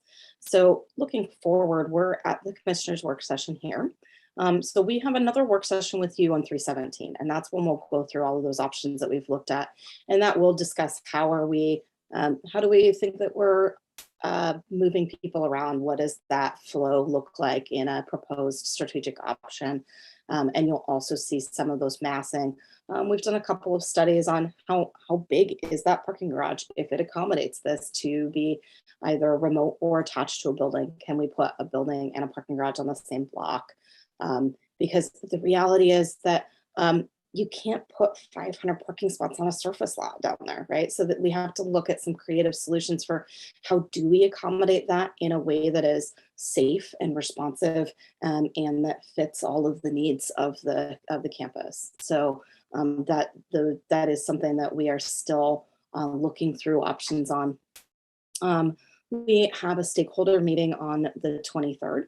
And there's actually a judges meeting between those two. So we'll be meeting with the judges to make sure that we're capturing their input and priorities in the courthouse expansion, and reviewing what those identified priorities were at the time that we did them, to make sure that those are still in line. There has been some shifts. We've gone through a pandemic, things do change. And so we want to make sure that we're still capturing those needs in the best way. Those will all be incorporated into the next stakeholder meeting session, where we'll put those out to our stakeholders for comments and get those back. We'll have a meeting with the staff again on the 2nd to capture any of their thoughts, comments, preferences, concerns into that. And then we'll bring those to you on the 17th of March. Shortly after that, we'll be putting out a draft report to the stakeholders to review, make sure that we've captured everything and that we're adequately putting out all of the incorporation of the research that we've done, and making that final recommendation. And then on the 13th, that final report will come out and you'll get to see that hot off the press.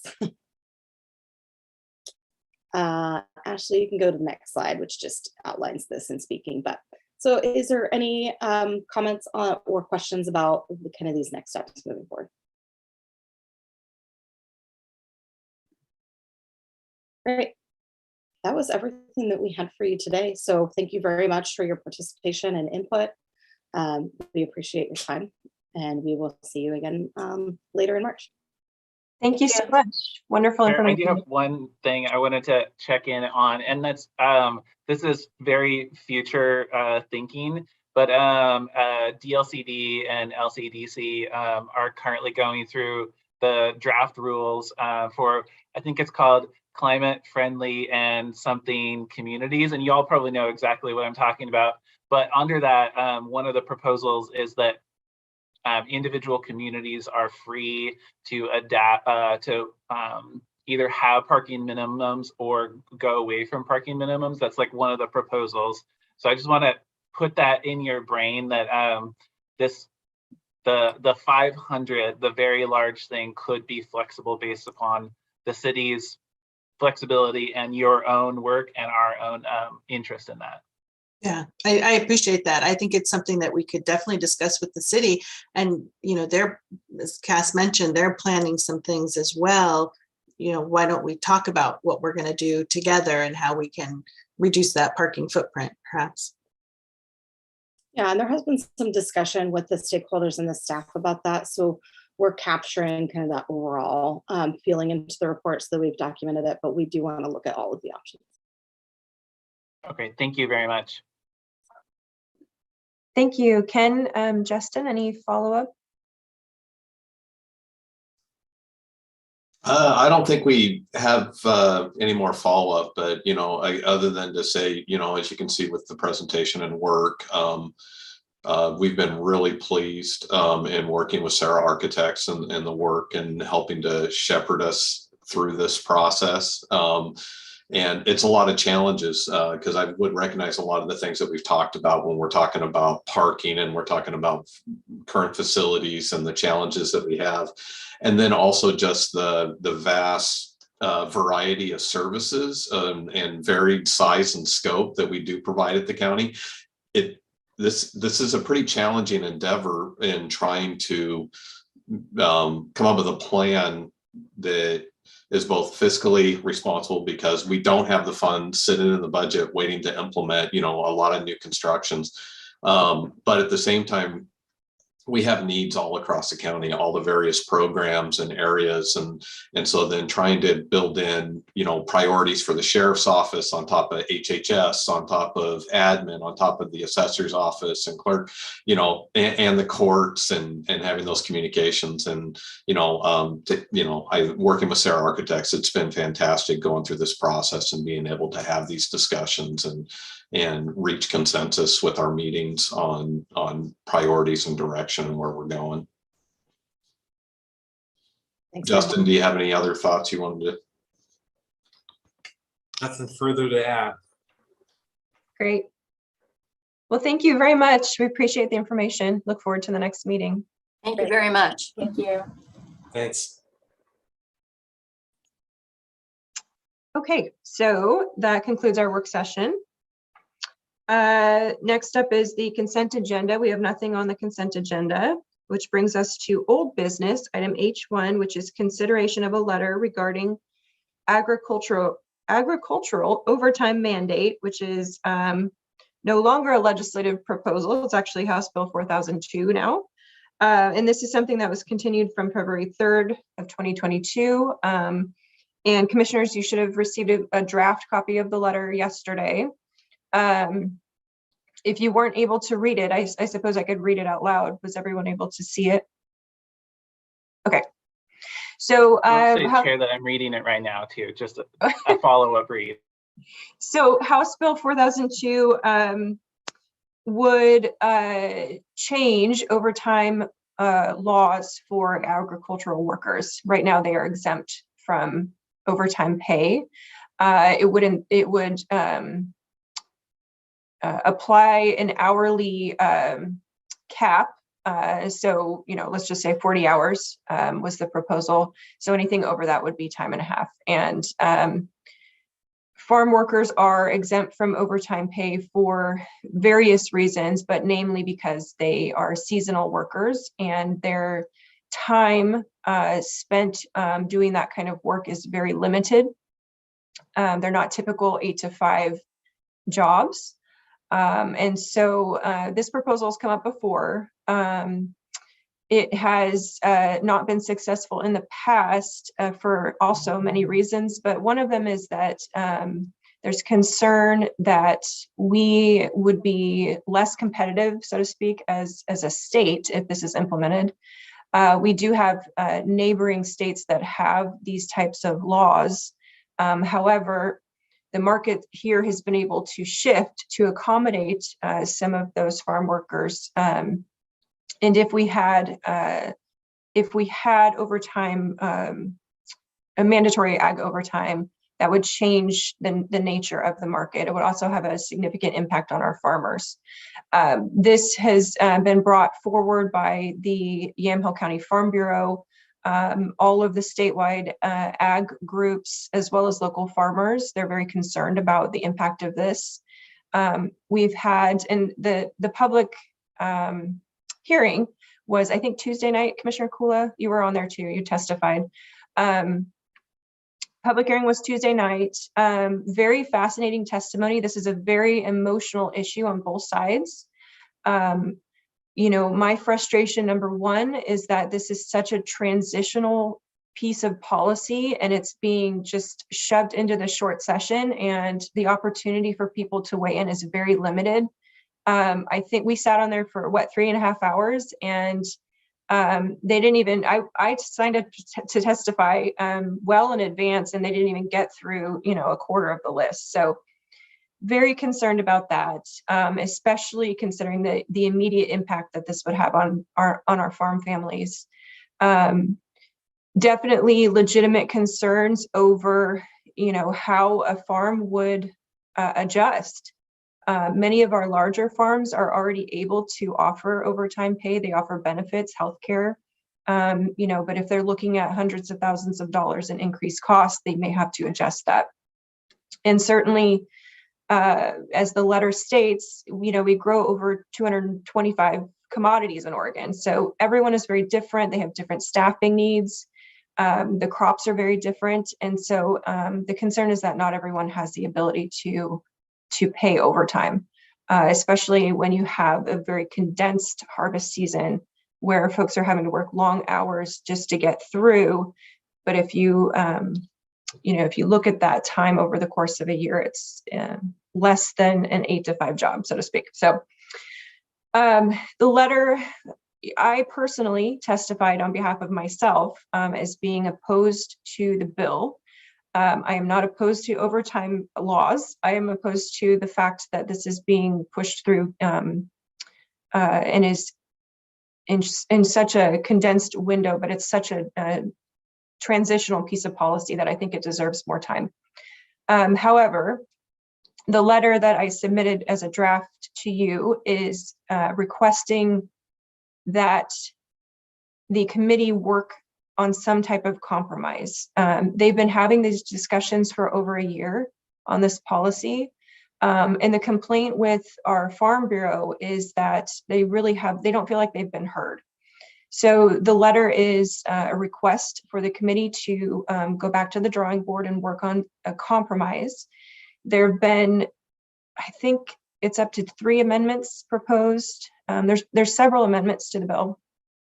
And so I don't want to take a position on any amendment. I'm just requesting that they go back and work on a compromise, because obviously, you know, we don't oppose overtime pay. It's just the nature of how this will impact our farm families here in Yamco County.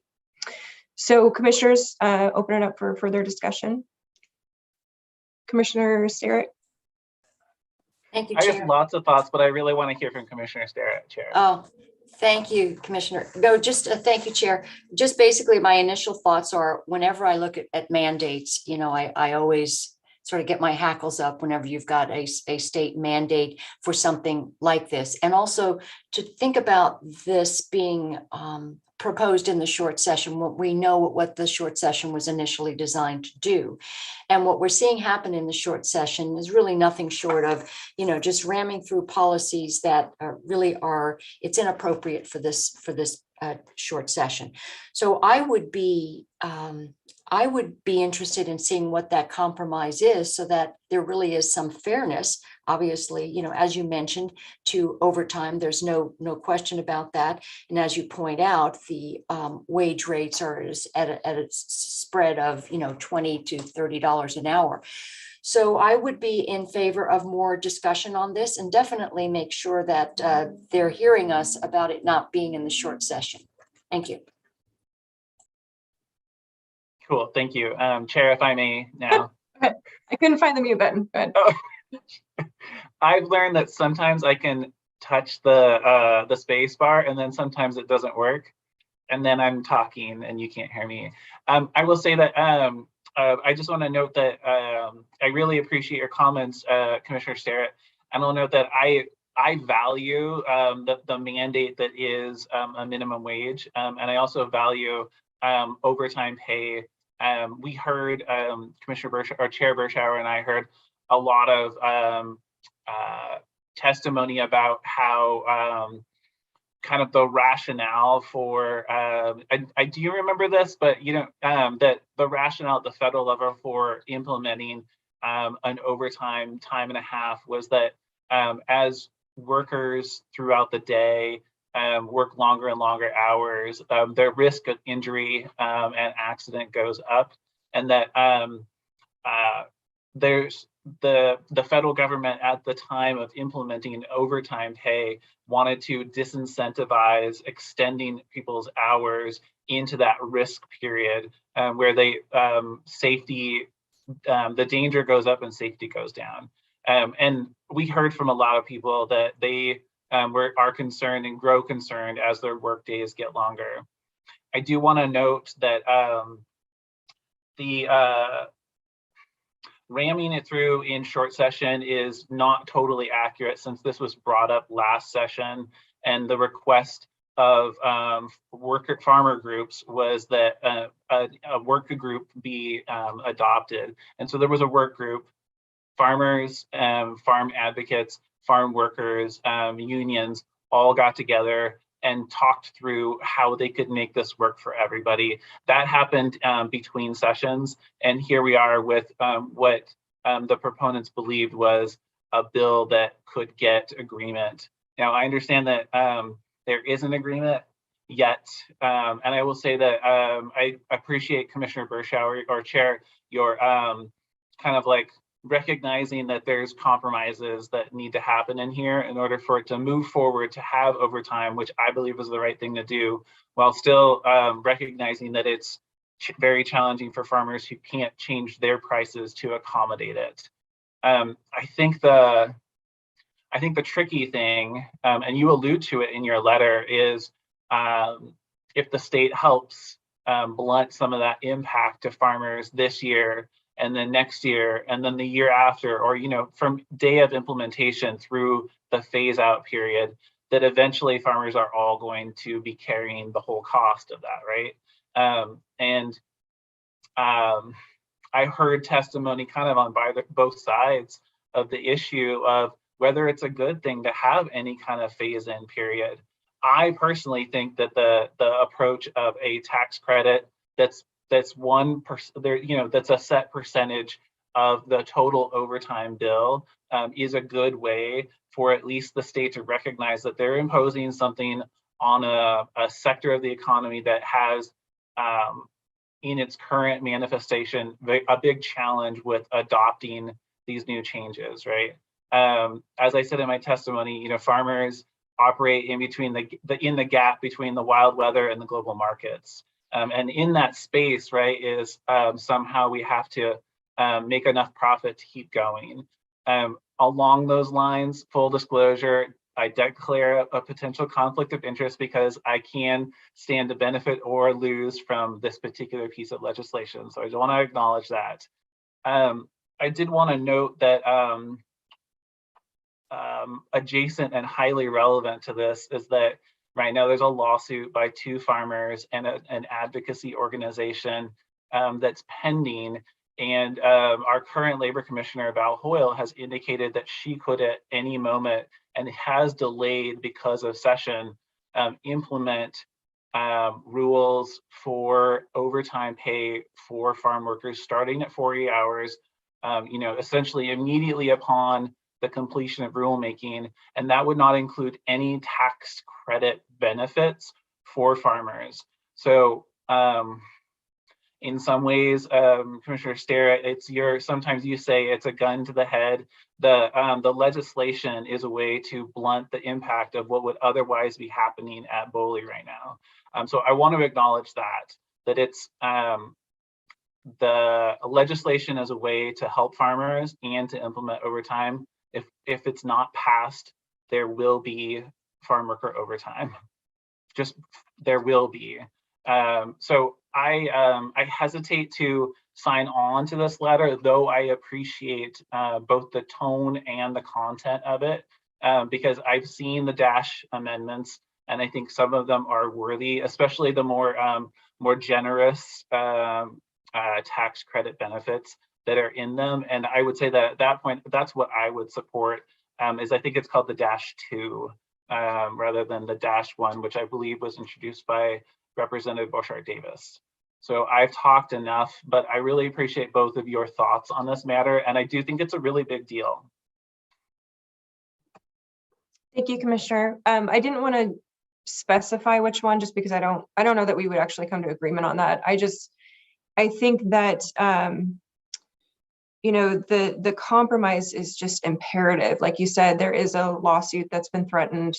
I'm praying that they can come to some sort of compromise, but personally, I feel like this issue needs to be solved on the federal level. I feel like it needs to be fair and evenly applied throughout the whole country so that you're not putting farmers in one state at a disadvantage against farmers in another state. We saw in the public testimony that, you know, larger farmers, sort of the folks that are at the head of their top of their industries, who can likely sustain this type of cost increase, and they said that during their testimony, their concern wasn't about them. Their concern was about the smaller farmers who are price takers and can't adjust. Even if it's phased in, they will not be able to adjust to this. And that was the major concern. And then you get into a situation where you have, you know, generational farms having to sell, or having private equity firms come in and buy them up. And that's not what we want. We want folks who, you know, have been here for generations and sustained and support our local economy.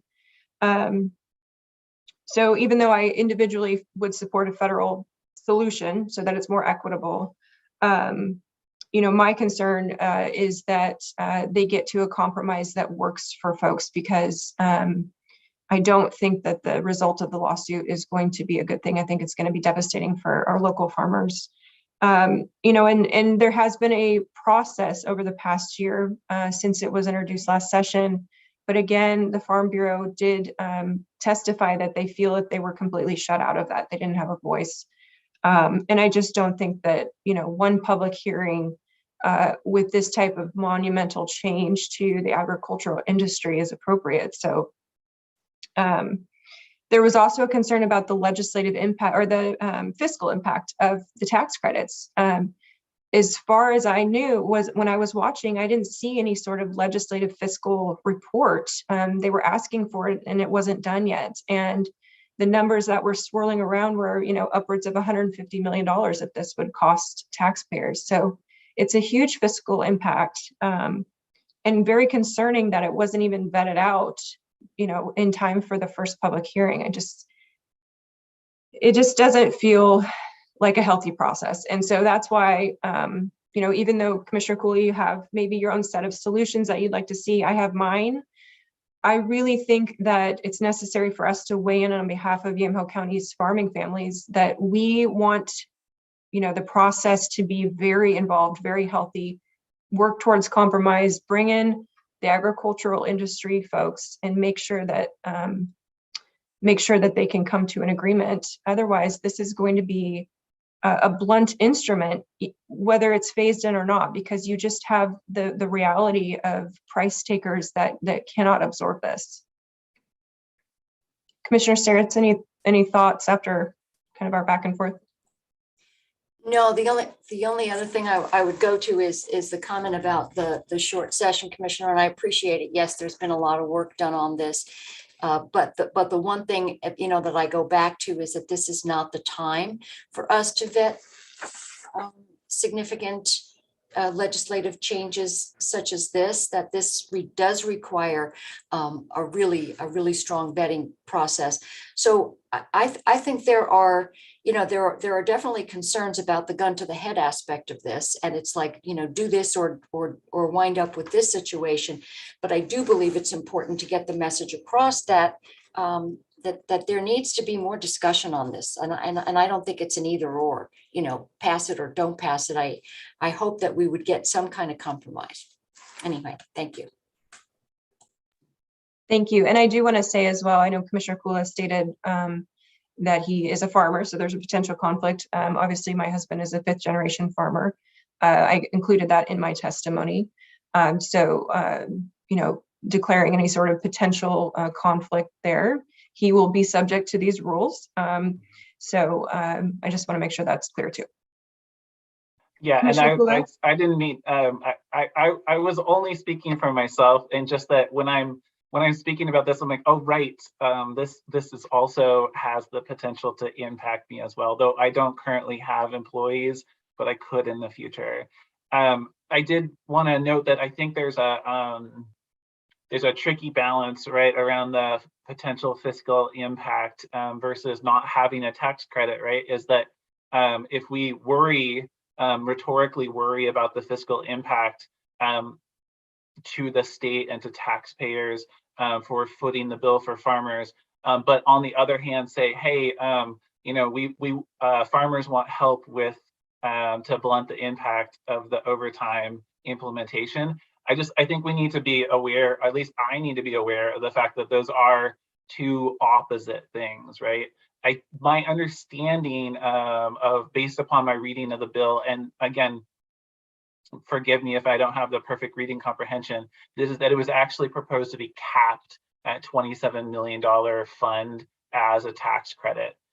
So general fund going in to reboot that tax burden.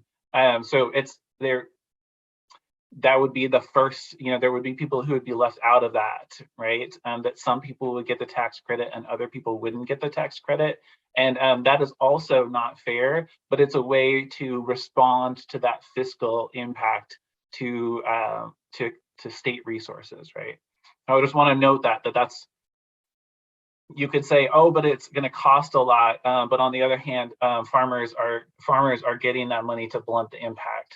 So to Commissioner's point about Commissioner Sterrett's point about the vetting of this, my understanding is that everybody was invited to the table, that it was vetted over the past. We're vetting it. We, the community, the state is vetting it now. And if we don't pass something, again, the bully commissioner is going to be implementing rules that won't have any buffering for farmers in the state. The one thing I would note that Commissioner or Chair Bershauer alluded to is that I think that the state, as part of economic development for the state, should consider a fund that's either managed by, that's probably managed by Business Oregon, and administered through the ODA, that helps farmers with making some of the move towards being more of a price maker than a price taker. I recognize that that is a terrible position to be in when you don't have any ability to determine your own price or to capture any of the final consumer retail price of your product. And I think that that should happen regardless of whether there's farm worker overtime or not. So I want to put that out there. And thank you for having the conversation about it. Thank you. Commissioner Sterrett, any further thoughts? I'm going to call for a vote. So, okay. And I think that even though the window, well, I guess the window for Tuesday would have been Wednesday night, but we can still submit testimony, is my understanding. There's a work session scheduled for the 14th. So it feels like we're still within the window where we can weigh in. So I think that's a healthy thing to do at this point. So I'm going to make a motion to pass the letter that was submitted, the draft that was submitted regarding agricultural overtime mandate, which is House Bill 4002. Is there any further discussion? No? Okay. All those in favor signify by saying aye. Aye. All opposed, same sign. Aye. Thank you. Let the motion passes. Let the record show Commissioners Bershauer and Sterrett voted in the affirmative. Commissioner Kula voted in the negative. Thank you. And thank you, Chair, for bringing it up. And thank you for both the content and the tone. Thank you. Okay, so it looks like we're moving on to item I, other business. Item I1 is consideration of approval of amendment number 1 to an agreement between Yamco County and Jensen Hughes, Inc., Board Order 21-504 for modifications to the comprehensive 360-degree management structure operational study in the Sheriff's Office, providing a technical language change in the not to exceed amount of $52,273 effective through May 31st of 2022. And I am going to move approval of item I1. Is there any further discussion? This is what the sheriff was referring to in his talk about the settlement language change. Okay. All those in favor of approving item I1 signify by saying aye. Aye. Aye. All opposed, same sign. Thank you. Motion passes. Item I2 is consideration of approval of agreement number 21-293 to accept funding from the Oregon Military Department, OMD, Oregon Emergency Management, OEM, Homeland Security Grant Program, retroactive to October 1st, 2021 through September 30th of 2023, in the amount of $51,427 for the Yamco County Sheriff's Office purchase and deployment of portable radios to increase interoperability between YCSO and surrounding agencies. I would move approval, Chair. Thank you. Commissioner Sterrett moves approval of item I2. Any further discussion? Nope. Okay, all those in favor signify by saying aye. Aye. Aye. All opposed, same sign. The motion passes. Thank you. Item I3, consideration of approval of a contract between Yamco County and Clearwater Analytics, LLC, for reporting and analytics of Yamco County's investments in the amount of $15,000 per year, with a 3% annual increase effective upon approval with annual renewal. And this item was brought forward by our county treasurer, Chris Bledsoe, and was discussed in the investment committee. I believe we were all there for that. And the proposal really is to streamline the reporting process that is needed for our investment accounts, and make sure that there is a backup, if you will, electronically for that type of information, a record trail, and something that is more easily usable and accessible by our county finance department. And Ken, did you want to have anything to add to that, to the discussion?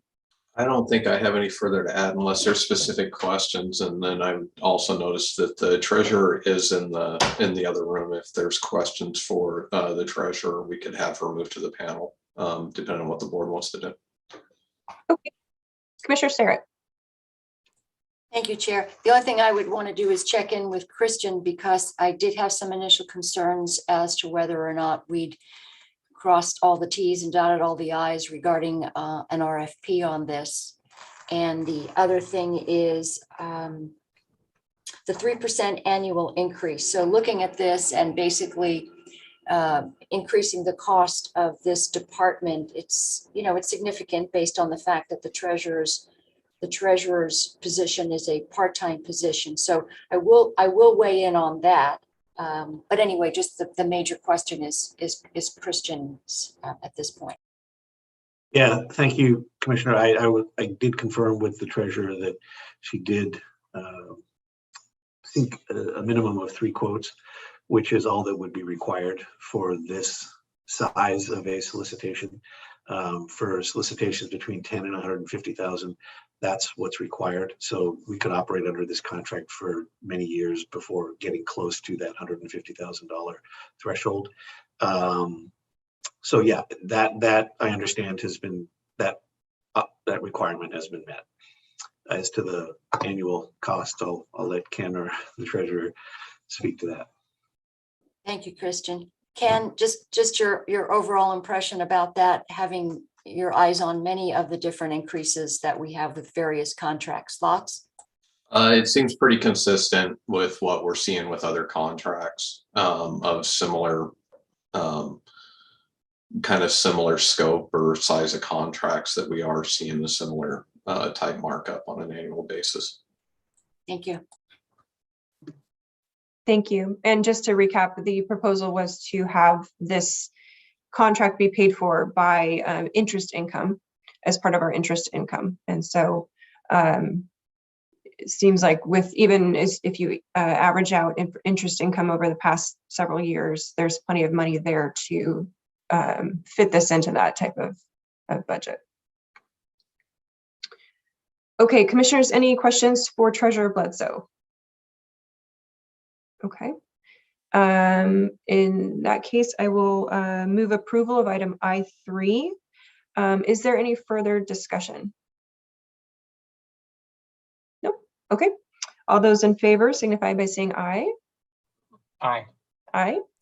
Aye. All opposed, same sign. Thank you. Motion passes. Commissioner Sterrett, there was enough of a pause that I was like, oh. Surprise. No.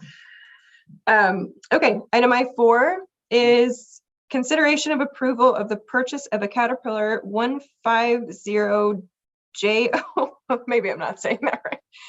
I'm just going to spell it out. 150JOY-LR all-wheel drive motor grader from Peterson Caterpillar in the amount of $365,652.48 and replace unit 19-153 to Peterson Caterpillar for a minimum trade in value of $265,000. Boy, this stuff is expensive, isn't it? Okay, do I have a motion to approve item I4? Chair, I would move that we approve item I4. Thank you, Commissioner Kula. Any further discussion? Okay, all those in favor signify by saying aye.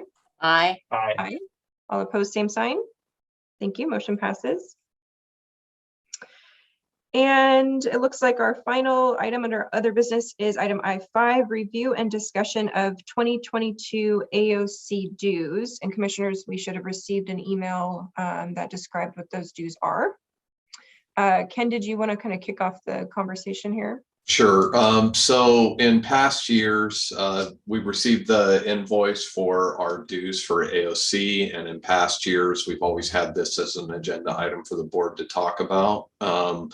And so bringing it forward at this point, the one part that, and I think the board knows from attending meetings and with AOC in the past, that we are seeing a pretty large increase compared to previous years. AOC had a subcommittee that was involved with different scenarios and revising the due schedule. I know it from a little bit of being when I was chair of the county administrators group, but that was a pretty extensive process. And so what we're seeing is on the invoice is the end result of the update to the statewide dues for all the various counties. Okay, thank you. And do we know what the dues were last year? Well, first of all, when are the dues due? What's the due date? Do we know that? I didn't see it on there, but I could have missed it.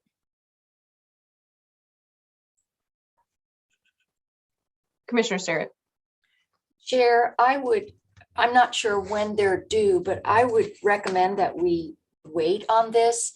I've got some information and some significant questions about the formula or actually how they arrived at this. And it is a significant increase. And also I do have a question about the Federal Land Management Subcommittee. Some of the money that is in that account, and whether or not what that money's been used for, especially since we stopped contracting with Jay Sullivan. And so there's that question. And then also, boy, I've got a bunch of questions about how they're assessing this and the whole thing about the optional charges being rolled into the general fund.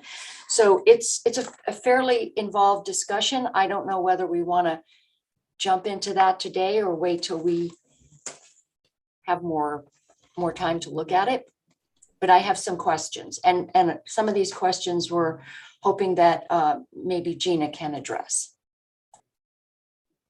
I was going to suggest that maybe we can gather the more information, get some of Commissioner Sterrett's questions answered from Gina, and then bring this back for a discussion and approval. So do we need a motion to remove it from the agenda? Or no, because there's not really, the agenda item was added as a discussion, not necessarily requesting consideration or approval today. With these recurring due schedules, a lot of times, unless there's concern or controversy or questions about it, these are one of those that we typically would just process and pay the dues. But this is one that we're bringing that we've had historically flagged for discussion. And so that's what is there. So I don't think it requires any actual formal action, and unless, there's consensus that you want us to come back and put this on a future agenda for another discussion. The other part is there was a couple of questions that were raised about what we paid last year. Last year's dues were just over 29,000. Oh, I'm sorry. It was just over 25,000. It was $25,000 and $25,050 for 2021. The year before that, it was $29,313. And for this year's amount, it went up to 41,800. Based on the revised formulas. And I'm not an expert on what that formula looks like for the AOC. That's probably more of a question for Gina. So Okay, just wanted to answer those quick questions. thank you. And I didn't see a due date on there. I just looked it up on the invoice, but so it seems like there's some pretty significant changes. It's not just a restructuring of how they do dues, but it's also, they had some consistent 5% increases across the board for this year. And I do remember there was some new in the formula that had to do with population and some other factors that historically have not been factored in. I think this has been, and that's what contributed to the discussion and why we saw a revision. Because I will say that I remember seeing the list early on when they presented to the administrators last summer, and I saw that we were experiencing one of the higher increases. If you look at all the counties and what they were seeing as far as increases, we were definitely in that. We saw one of the higher increases as far as the dues go. Okay. So I'm going to propose that we move this to next week, and then hopefully in the meantime, we can get some questions answered, things clarified by Gina. Does that sound good, commissioners, colleagues? Yeah, and the other item I would just also highlight, and I know each commissioner already knows this, but as part of our insurance coverage and being a member of city county insurances, services, and our CIS, which provides our liability, property, automobile, and basically our insurance, it requires that we continue our membership in AOC in order to continue with CIS, because CIS came out of the League of Oregon Cities and Association of Counties, and that's where the group was formed. So I know you know that. I'm just putting that out there again as additional information. Okay. So we will move item I-5 to next week's agenda. Thank you. Okay, so that brings us to item J, which is public hearings. We have none. And item K, announcements. Commissioners, announcements. Commissioner Sterrett. Thank you, Chair. Just wanted to, the ever shifting COVID regulations and the various changes, the mask mandate being removed on the 31st. But some folks had questions about, how does this impact schools and what part does the county play in that? So OSBA sent out some information that said that school districts and county health authorities would be able to set local rules according to OSBA. So I reached out to our Health and Human Services Director and I said, well, what role will the county have in that? Because parents are asking. And Director Manfred said that her interpretation from what she's heard and seen from OHA is that like other businesses, schools can opt to keep it if they want it. So in other words, it would be a local decision in that regard. So that's good. The other information that came out, we did have a meeting yesterday, but I had inquired about this, some of the data that's coming out of OHA, the cases of those that are considered not fully vaccinated.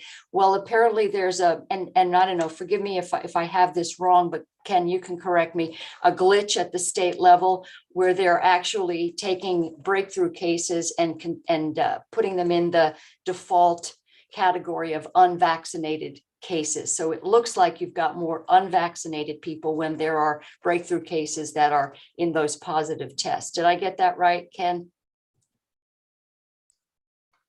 Oh, boy. Well, Yeah, I've got it in front of me. I'll read it. yeah, verbatim. I mean,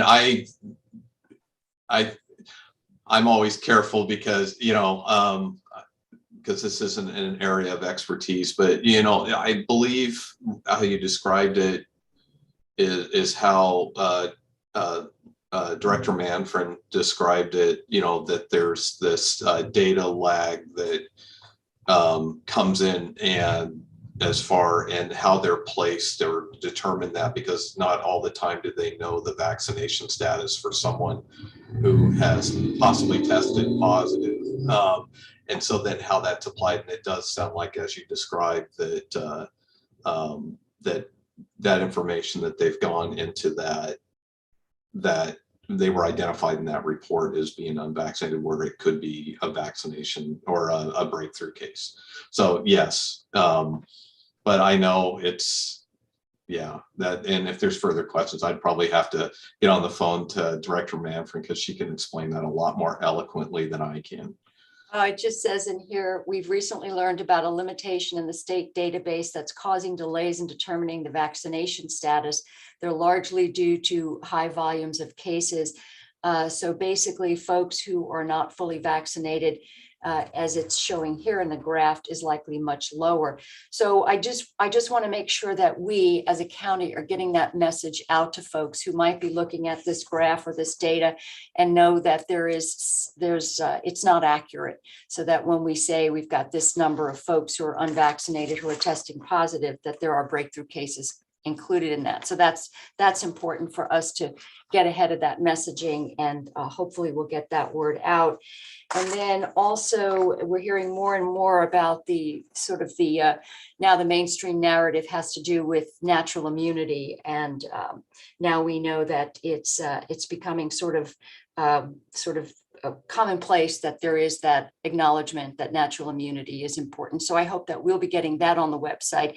CDC and others have acknowledged that. And I think it's important. So I'm going to continue to suggest that we get more of that information on there and not just be followers, but that we be on the front lines of getting that information out to our folks. So that's all I have. Oh, and then, once again, CPRD in the Newburgh-Dundee area has raised their SDC charges, and adding to the cost of a single family home is about $8,400, and for a mobile home is almost $6,000.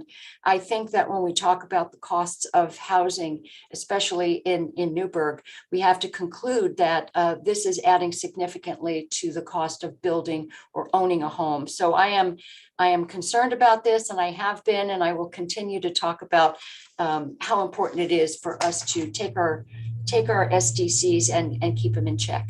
Thank you. Thank you, Commissioner Sterrett. And when we were notified about the issues with the breakthrough data, it certainly answered a lot of questions for me, because at one point in the beginning of January, we were showing over 50% breakthrough rates. And then all of a sudden, less than 2 weeks later, they were down to 32%, which makes absolutely no sense. So I'm glad that somebody somewhere caught the problem with the data. But I do agree that it's important for us to continue to put this information out so people are aware. And hopefully we will have ongoing discussions about that. My announcement, Commissioner Kula, sorry to cut you off there if you had your hand up, but my announcement is just to congratulate and thank profusely Brian Love and Crohn's Appliance. They partner with A Family Place every year. They've been doing so since 2016 to hold a diaper drive in the community. And they broke their goal this year. They collected over 40,000 diapers, which is amazing. But collectively, if you look back to 2016, they have collected about 170,000 diapers for families in the community that are serviced by A Family Place. So wonderful wonderful, wonderful part of our community in Newburgh. And we just want to thank Brian for his leadership there. And I think that's everything on my list. Commissioner Kula? Yeah, so I just wanted to ask, check in on this. One thing is that as we see case counts go down, we had discussed in person or not for, I think it was for the 17th. And I just wanted to acknowledge that I would be happy to, if the room is ready, to go to in person starting next week. And no offense, Commissioner Sterrett, but it's wonderful to be in person. Yes, I know how much you enjoy my company, Commissioner Kula. I do. I'm sure you've been missing it. For the general public, she's being sarcastic. The other thing is it's the March 31st ending the indoor mask mandate.